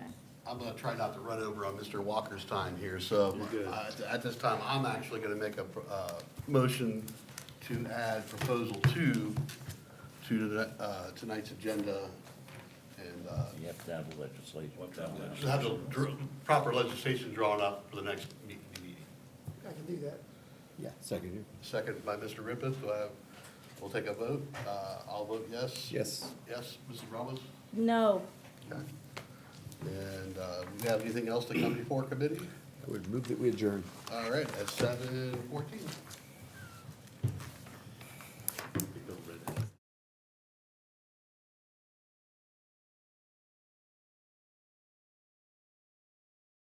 JJ. Yeah, 7:15. And I'm up. Calling to order a special contact committee meeting for this evening. Members are Cheryl Ramos, Tom Similink, who is excused this evening, and alternate is our friend Brian Sears. We are here this evening to speak about ordinance number 18, 2025. That is to address the section 337 of the codified ordinance, or amended ordinance, for the use of jake brakes in the city. And I'm gonna actually pass this on to our safety director, because he's the one that brought it to me, and I know, as soon as he talked, I knew why he did it, so. Thank you, Councilman. Appreciate the council's consideration on this, as we had some few concerns brought to my attention about the utilization of jake brakes, as we refer to emergency motor brakes in commercial truck traffic, specifically along State Route 39, but in other areas of the city as oil traffic and more truck traffic travel that road. Very common in most cities, this ordinance is in place. When I went to look at placing some signage, we discovered that the city actually did not have an ordinance in place. So in order to enact that, we're going through this process to put that in the ordinance so it can be enforceable by our law enforcement. So it is based upon concerns brought to me by the citizens, specifically in some areas about the usage of those brakes, most notably on 39 as they're coming into the city. And as you're well aware, there's a lot of well traffic that's taking place out on 39, but it will be enforceable in the entire city. So I appreciate Mr. Fate drawing that ordinance up, discussed it with Chief Bahovey on her operations team, which concurred that it would be a useful tool, and I think address some of the concerns from our citizens that are having to adhere to some of that noise. And I can verify, sitting on the south side where I sit, I can hear them coming from every different direction early in the morning. So I know there's a need. I would have sworn that we would have had that also, but I'm glad we found that we did not, so we could take care of that. Any discussion from the committee members? I'm okay with all this, but can you explain, I've heard the term jake brake for a long time. Yeah, And seen signs against it. yeah. But can you explain to me My best as I can. And what, anybody that's exactly what Can you it make the is? noise? To anybody Can you that's replicate the listening to noise? me, I'm not a mechanic, so give me some grace here. So ultimately, on a semi, a tractor trailer, you have brakes like we have on our vehicles, which control the braking of the wheel system. On semis, the motor actually has a brake, so the jake brake, when they flip it, actually helps gear down the RPMs much quicker. So it's that loud sign that I won't make, Mr. Sears. But, come on. Very notable that you can hear that it emits loud. So it's a brake high level on the motor itself versus just the braking that's on your wheel systems, which emanates the sound. Thank you. Basically baffles through the exhaust. You want to make it? Right. No, I do Yeah. not. I think you Usually should make that when I record it. walk through the house, so. Any comments or questions from council? Yes, Mr. Is there I mean, not that we're trying to, I'm just naturally curious, what is the typical penalty? Do we know what that is? Fine. I would have to look at this. I would have It's to look set at on the- there, Kevin. It's on there. The legislation that I provided is drawn straight from the Ohio Revised Code. Okay. Is there a dollar amount listed in the It does legislation? not. It just says misdemeanor. Whoever violates any portion of this section is guilty of a minor misdemeanor on first offense, on a second offense within 1 year. After the first offense, the person is guilty of a misdemeanor of the 4th degree. On each subsequent offense within 1 year after the first offense, the person is guilty of a misdemeanor of the 3rd degree. So it's similar to that. I don't know the dollar amount. I think you were asking a dollar amount. I'll have to look at the municipal court's fee schedule, but ultimately, it's very similar to a speeding ticket. It falls in I that was same just paradigm. Yeah, the maximum you're gonna face on a first offense misdemeanor is $150 plus court costs. Yeah. But The idea is they don't not- usually make you pay the maximum. Well, I mean, my point was, the idea is not to make money, it's just to. No, we're not it's gonna make just money to- off of the yeah. It'll probably pay for the signs that we have to put up to enforce them.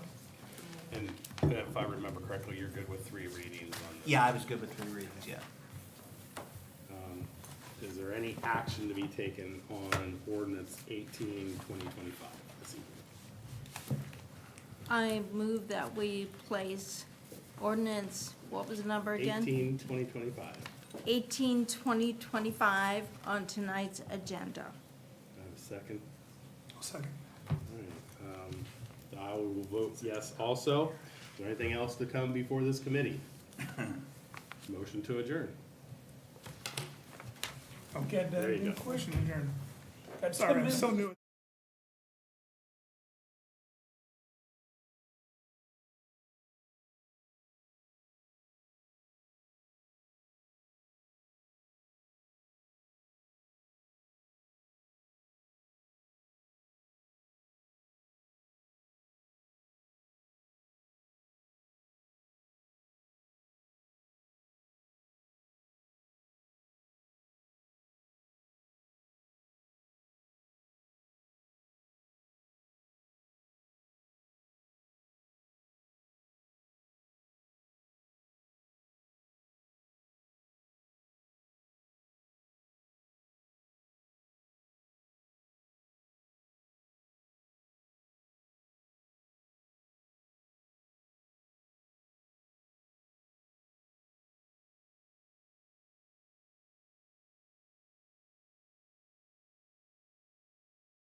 We're on. Particularly since we're gonna have a friend.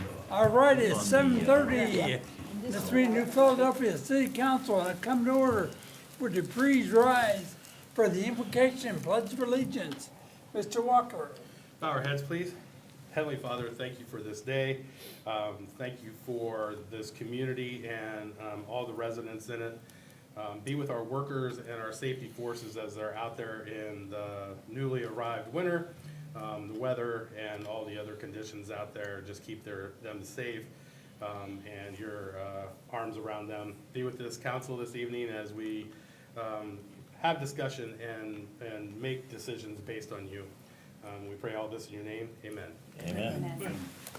I pledge allegiance to the flag of the United States of America and to the republic for which it stands, one nation, under God, indivisible, with liberty and justice for all. All right, thank you and welcome everyone. All those who are watching on YouTube, and start off with roll call. Mr. Kreinbell. Here. Mr. Lanzer. Here. Mrs. Ramos. Here. Mr. Rippon. Present. Mr. Sears. Here. Mr. Simile. Mr. Walker. Here. All right, let it be known that Mr. Simlick is excused from tonight's council meeting. All right, everybody's had a chance to look at the agenda. Do we have any addition to the agenda tonight? Yes, Mr. Ramos. I propose that we add ordinance 21, 2025 to the agenda tonight. All right, do I have a second? I'll take that. All right, thank you, Mr. Walker. Can I make just a comment on that? Yes, you may. On what was sent to us has ordinance 31, 2025. It is supposed to be 21, 25.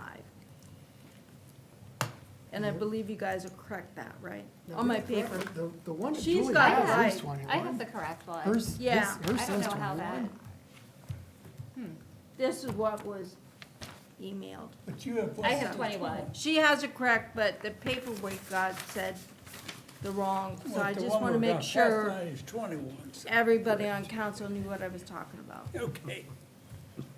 All right, any discussion by administration, council, roll call. Mrs. Ramos. Yes, Mr. Walker. Yes. Mr. Kreinbell. Yes. Mr. Lanzer. Yes. Mr. Rippon. Yes. Mr. Sears. Yes. All right. Are there any additions to the agenda? Mrs. Ramos? I would like to also move that we add resolution 30, 2025 to the agenda. All right, do we have a second? I'll second it. All right, thank you, Mr. Walker. In discussion by administration, council, roll call. Mrs. Ramos. Yes. Mr. Walker. Yes. Mr. Kreinbell. Yes. Mr. Lanzer. Yes. Mr. Rippon. Yes. Mr. Sears. Yes. All right. Are there any additions? Mr. Walker? Yeah, Mr. President, I'd like to add ordinance 18, 2025 to a nice agenda, please. Do I have a second? Yes. Thank you, Mr. Rippon. In discussion by administration, council, roll call. Mr. Walker. Yes. Mr. Rippon. Yes. Mr. Kreinbell. Yes. Mr. Lanzer. Yes. Mrs. Ramos. Yes. Mr. Sears. Yes. All right, are there any other additions? Hearing none, I'll take a motion to approve the tonight's agenda with our additions. So moved, Mr. President. Thank you, Mr. Rippon. Second, Mr. Granville, thank you. In discussion by administration, council, roll call. Mr. Rippon. Yes. Mr. Kreinbell. Yes. Mr. Lanzer. Yes. Mrs. Ramos. Yes. Mr. Sears. Yes. Mr. Walker. Yes. All right, our agenda has been approved for tonight. Minutes, everybody's had a chance to review the minutes from our last council meeting. Are there any additions or corrections? Hearing none, entertain a motion to approve. Thank you, Mr. Walker. I need a second. Mr. River, thank you. In discussion by administration, council, roll call. Mr. Walker. Yes. Mr. Rippon. Yes. Mr. Kreinbell. Yes. Mr. Lanzer. Yes. Mrs. Ramos. Yes. Mr. Sears. Yes. All right, minutes have been approved. Correspondence, Ms. Courtwright. Two council members from Mayor Day dated October 30th, 2025. This is an email titled Creation of the Board of Nuisance Appeals. To council and administration from Executive Administrative Assistant to the Mayor, Jamie Bailey, dated October 30th, 2025. This is an email titled Veterans Memorial Dedication Ceremony. Two council members from Executive Administrative Assistant to the Mayor, Jamie Bailey, dated November 3rd, 2025. This is the October month-end report for the Mayor's Office. To council and administration from Carly Luce with the Income Tax Department, dated November 3rd, 2025. This is the October 2025 month-end reports. Two council members from Mr. Crimebell, dated November 6th, 2025. This is an email titled Non-Bargaining Benefits and an email titled Wage Distributions. To council and administration from Danielle DeMatteo with the Auditor's Office, dated November 6, 2025. This is the expense report with encumbrance details and the statement of cash position and the detailed trial balance for October of 2025. To council and administration from the Assistant to the Service Director, Jonalee Furnett, dated November 7th, 2025. This is an email titled Rate Increases with the Cost and Rate Proposals as Attachments. To council and administration from Mr. Crimebell, dated November 7th, 2025. This is an email titled Additional Salary Information. To council clerk from Treasurer Gerber, dated November 9th, 2025. This is the investment and savings report for the treasurer's office for October. I emailed the report to council and administration, and to council and administration from Mayor Day, dated November 10th, 2025, the mayor's report. And that concludes correspondence for this evening, Mr. President. All right, thank you, Ms. Courtwright. Let's move into our administrative reports. First up, Mayor Day. Thank you, Mr. President, council members, fellow administrators, and guests. What I'd like to highlight from the report I sent you earlier today is to invite everyone here in the room and then the folks watching us at home to the Veterans Memorial Dedication Ceremony at Schönbrunn Meadow Cemetery on Delaware Drive Southeast. That ceremony will begin tomorrow morning at 8. As I included in my report, is a sketch of the stone. It's beautiful. It is. I mean, this is a nice photo, but wait till you see it live. It's just gorgeous.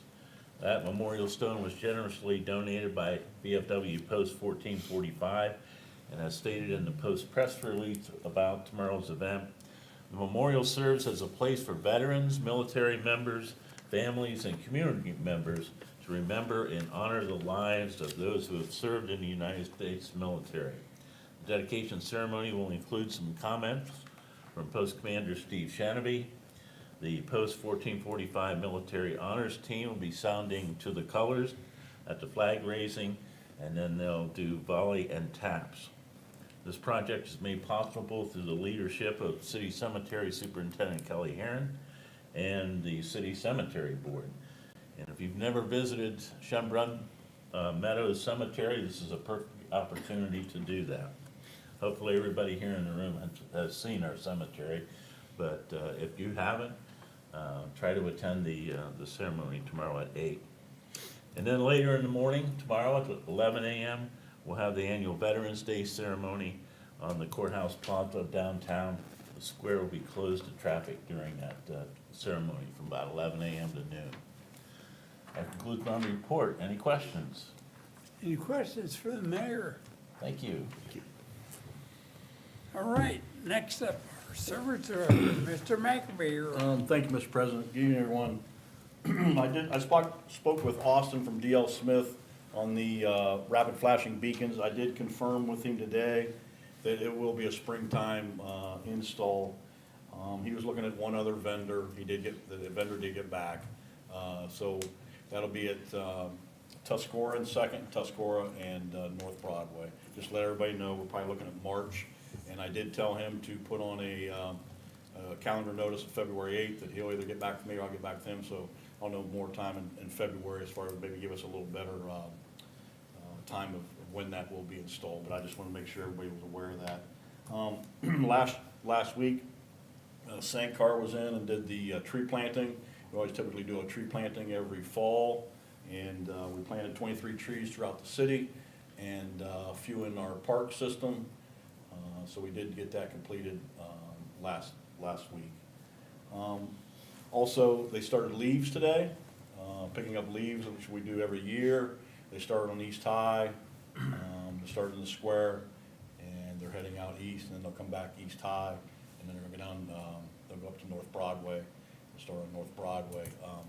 And as they progress through there, we will update the pathway that they're gonna pick and choose through the website, the new Philly website.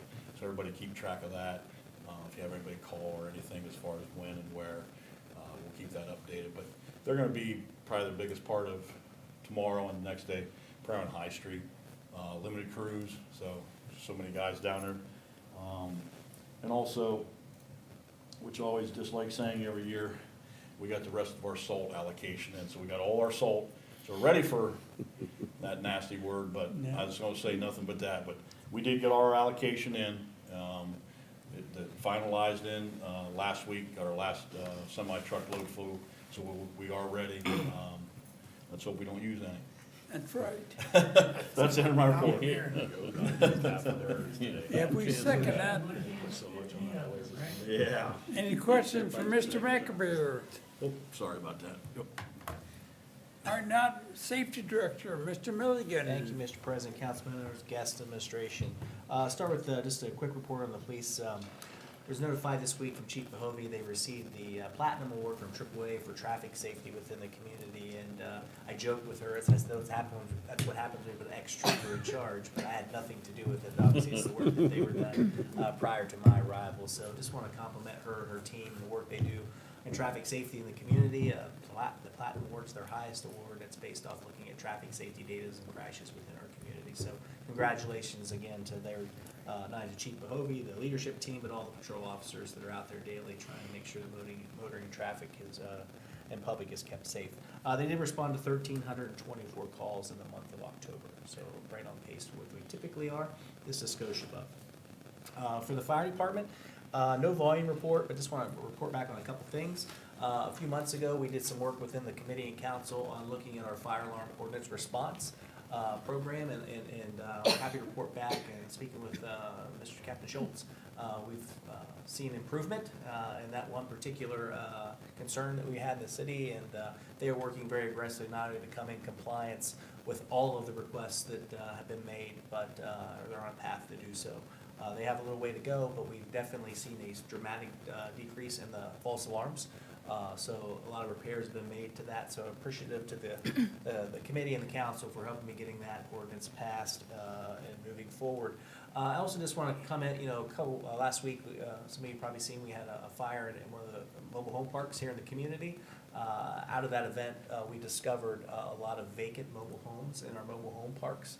And so Captain Schultz began to work on that, and one thing that you've heard me say before, I look at the work that he is doing, it's phenomenal. And I don't want to, he didn't pay me to say this, but in partnership with Josh, I've had the opportunity to work with Josh. Our offices are together, and when you put him and Jim together, they're doing a great service for this community. It's not only something you get to see or hear about on a regular basis. It's usually when you don't hear about them, they're doing their job. And I've got to watch Josh and Jim work firsthand in the work they're doing to make sure they're keeping our community vibrant, safe, and looking aesthetic to that. So Josh, I appreciate the work that you and Jim do, and the work that you're doing often goes unnoticed but shouldn't go unheralded. So out of that, they begin to work with the mobile home parks to make sure that we are addressing vacant homes that are in there. What we have is some of the homeless population have moved into those spots and become vagrant, and obviously triggered a fire a couple weekends ago. So we've had good response back from the management of the mobile home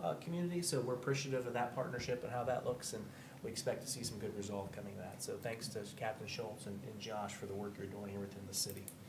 Last but not least, traffic is my favorite part of my role here as safety director, so I just wanted to give some updates on traffic. Something was brought to my attention, a safety concern at the intersection of Goshen Hill and 5th Street Southeast. Was able to look at that intersection, speak with some of our assistant street superintendent, to have them also look at as on their signage department.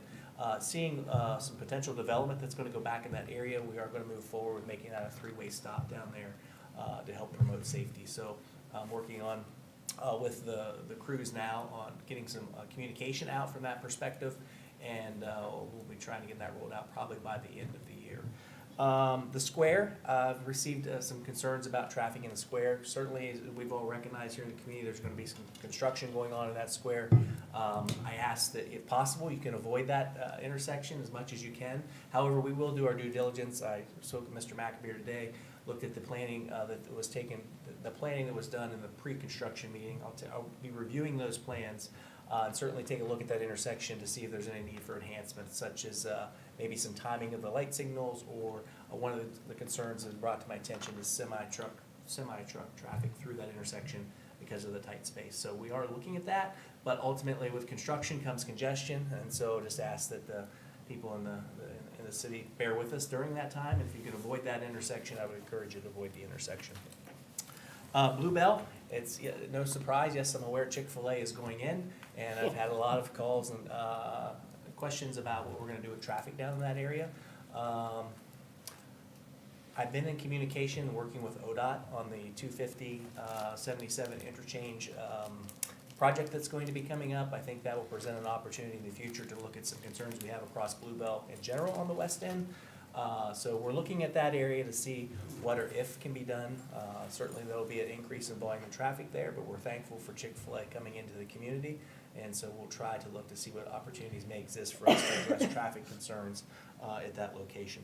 Earlier this evening in Special Contact Committee, we addressed a new ordinance with Jake brake, which is for semis and engine brakes on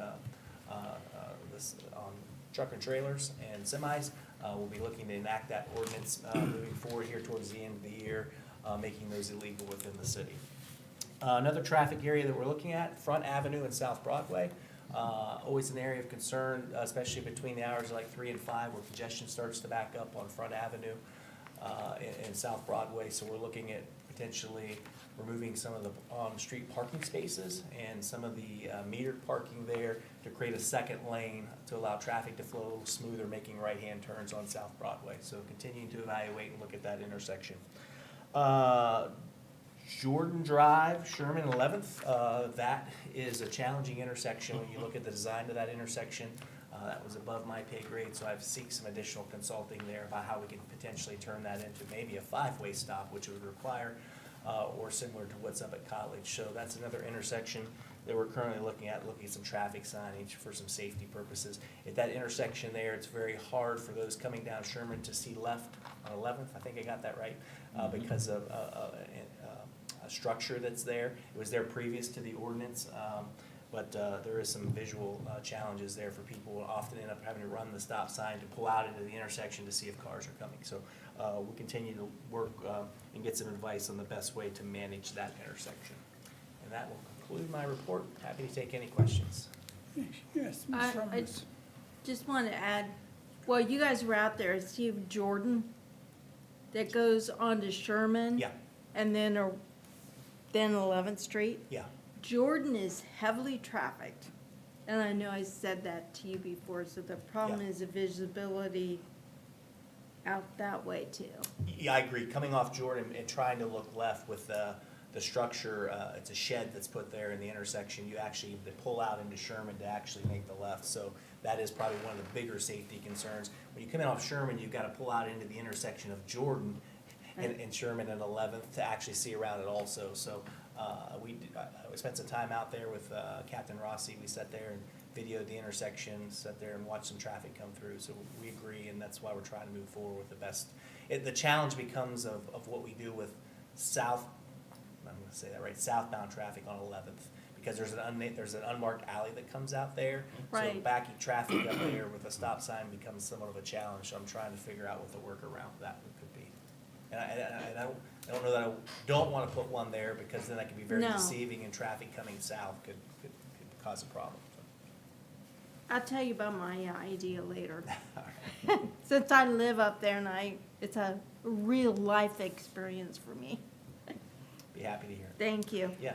Any other questions? Any other questions? Is there crash data for that, Kevin? Like there's 10 or We've 12 not, there? we've not had a lot of crash, we have not a lot of crashes at that intersection when you pull it. You know, typically the first thing I do look at is crash data to see, you know, obviously identify high crash, you know, the intersection of Second and Fair, both sides, Third, and, you know, we've looked at that.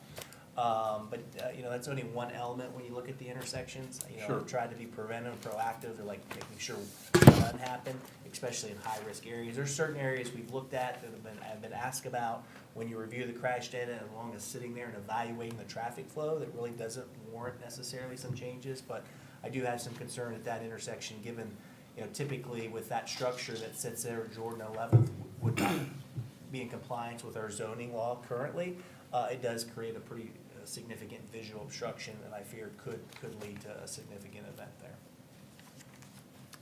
All right, thank you, Mr. Millian. Move on to our auditor's report, Mrs. Denham. Thank you, Mr. President. I don't have an update for tonight. All right. Treasurer, Mr. Gerber. No report, sir. All right, thank you. Law Director, Mr. Fate. Thank you. I'm losing my voice, and I know you're all thrilled about that, I'm sure. What I wanted to ask everybody is, currently, I do not have access to my two city emails. When I got a new phone, everything transferred over with all my passwords and everything, and all my devices, except for that one. So I approached our IT person about it last week, thinking this was an easy fix. And he says, no, he says, when you do that, because of security reasons, it goes out, he said. And so he needs to reset both of my emails for me. I'd hoped that it would be done by now, but I gotta follow up with him this week. I haven't heard anything.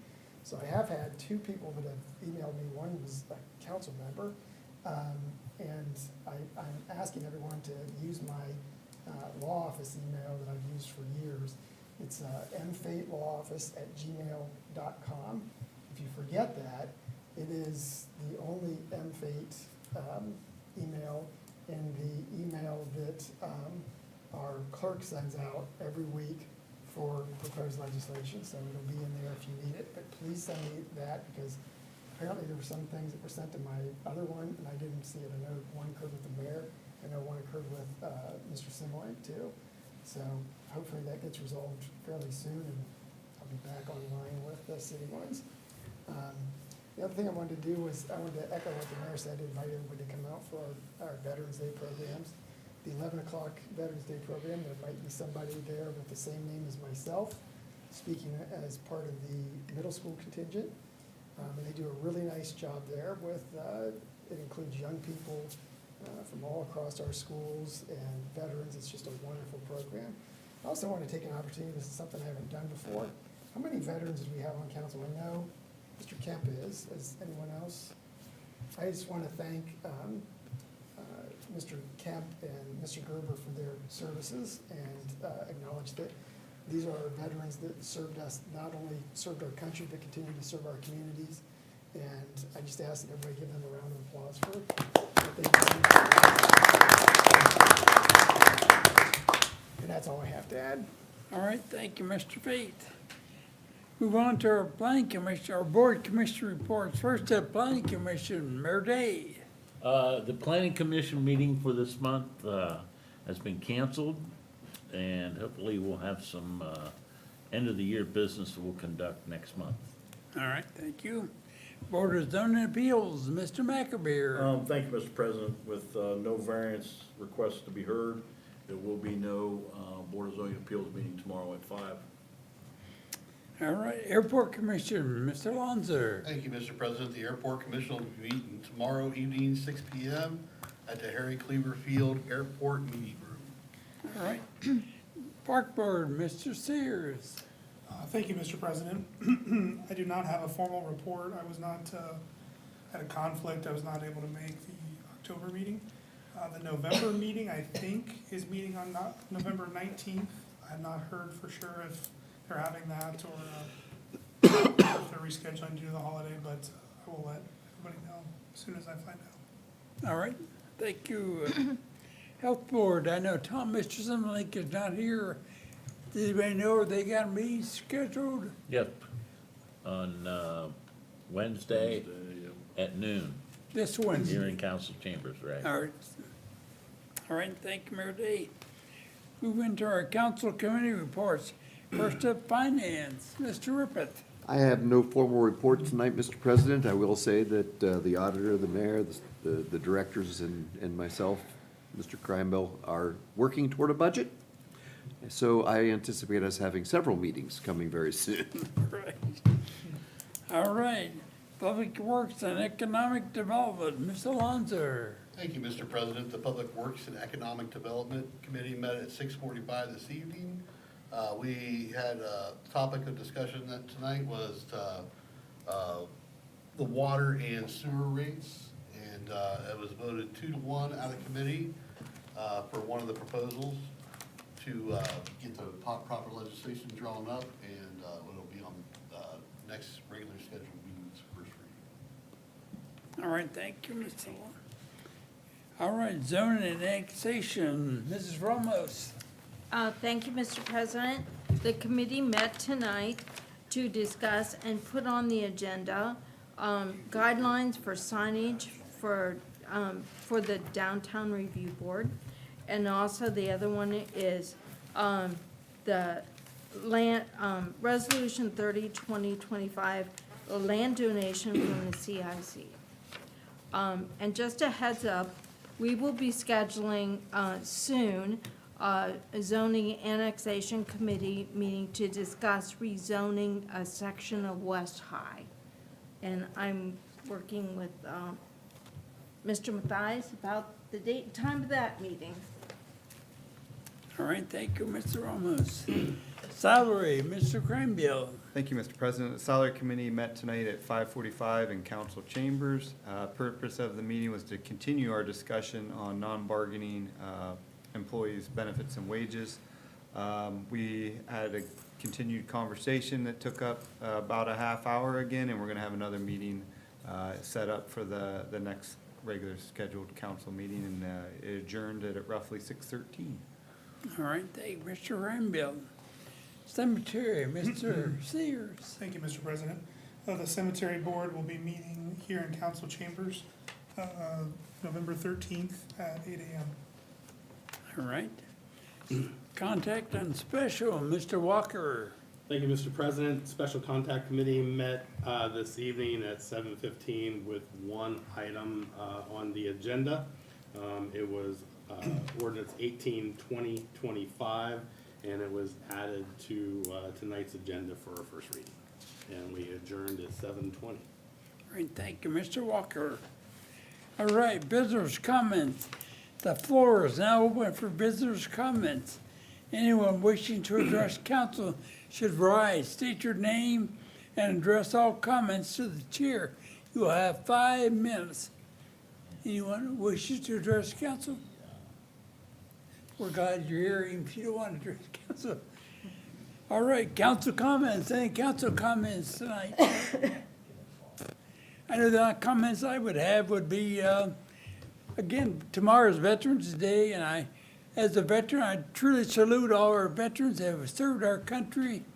And tomorrow's our special day, and I hope everybody's able to attend one of the Veterans Day programs. I know a lot of the schools have them. We have them on the courthouse square, and plus I know veterans, there's ham and bean dinner over at the VFW after the ceremony at the courthouse, so you won't go hungry. And I know a lot of places are having free meals tomorrow for veterans, so hey, if you can go take advantage of that as well. So thank you again for all the veterans and what you do for our country.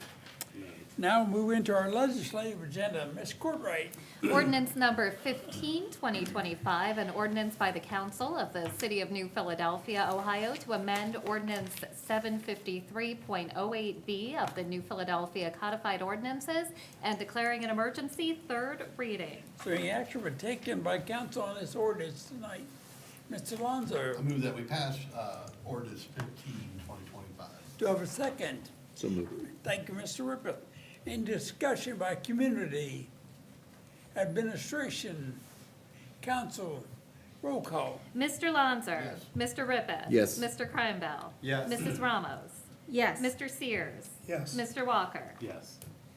All right, ordinance 15, 2025 has passed. Ordinance number 17, 2025, an ordinance by the council of the city of New Philadelphia, Ohio, to designate approximately 275 feet of an unnamed alley running from Second Street Northeast to Second Drive Northeast as Crawshaw Lane Northeast, and declaring an emergency. Second reading. So any action were taken by council on this ordinance tonight? All right, hearing none to be held for our next regularly scheduled council meeting. Ordinance number 18, 2025, an ordinance by the council of the city of New Philadelphia, Ohio, to amend ordinance 337 of the New Philadelphia codified ordinances to include 337.32 use of engine brakes on commercial vehicles and declaring an emergency. First reading. Is there any action we take on this ordinance tonight? We don't want to pass it. No. All right, if we held for the next regularly scheduled council meeting. Ordinance number 21, 2025, an ordinance by the council of the city of New Philadelphia, Ohio, to approve guidelines for the design review board's consideration of all applications for erection of signs in the central business district and declaring an emergency. First reading. Is there any action taken by council on this ordinance tonight? Mrs. Ramos? I move that we suspend the rules on ordinance 21, 2025. Do I have a second? All right, thank you, Mr. Walker. In discussion by administration, council, roll call. Mrs. Ramos. Yes. Mr. Walker. Yes. Mr. Kreinbell. Yes. Mr. Lanzer. Yes. Mr. Rippet. Yes. Mr. Sears. Yes. All right, rules have been suspended. Now, Mrs. Ramos. Okay, I move that we pass ordinance 21, 2025. Do I have a second? Thank you, Mr. Walker. In discussion by community, administration, council, roll call. Mrs. Ramos. Yes. Mr. Walker. Yes. Mr. Kreinbell. Yes. Mr. Lanzer. Yes. Mr. Rippet. Yes. Mr. Sears. Yes. All right, ordinance 21, 2025 has passed. Resolution number 26, 2025, a resolution authorizing the mayor of the city of New Philadelphia, Ohio, to enter into an agreement with the Tuscarawas County Public Defender's Office for the provision of legal representation for indigents charged with violations of New Philadelphia city ordinances in the municipal court where such offenses carry a possible loss of liberty, establishing compensation and terms thereof, and declaring an emergency. Second reading. Is there any action been taken on this resolution tonight? All right, hearing none, be held for our next regular scheduled council meeting. Resolution number 27, 2025, a resolution to authorize the mayor of the city of New Philadelphia, Ohio, to enter into a contract with the Tuscarawas County Commissioners and the Tuscarawas County Sheriff's Office for the housing of inmates in the Tuscarawas County Jail and payment of housing costs to the Tuscarawas County Commissioners and declaring an emergency. Second reading. Is there any action taken on this resolution tonight?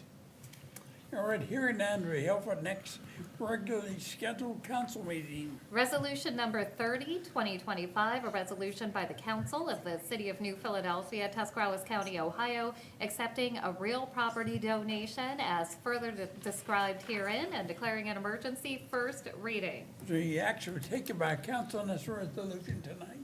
Mrs. Ramos? I would move that we suspend the rules on resolution 30, 2025. Do I have a second? Mr. Walker, thank you. In discussion by administration, council, roll call. Mrs. Ramos. Yes. Mr. Walker. Yes. Mr. Kreinbell. Yes. Mr. Lanzer. Yes. Mr. Rippet. Yes. Mr. Sears. Yes. All right, rules have been suspended. Mrs. Ramos? I move that we pass resolution 30, 2025. Do I have a second? Mr. Walker, thank you. In discussion from the community, administration, council, roll call. Mrs. Ramos. Yes. Mr. Walker. Yes. Mr. Kreinbell. Yes. Mr. Lanzer. Yes. Mr. Rippet. Yes. Mr. Sears. Yes. All right, resolution 30, 2025 has passed. And that concludes legislation for this evening, Mr. All Mayor. right, thank you, Ms. Courtright. Is there any unfinished old business? Any new business for tonight? If not, Motion to adjourn. thank you, Ms. Lanzer. We are adjourned at 8:04.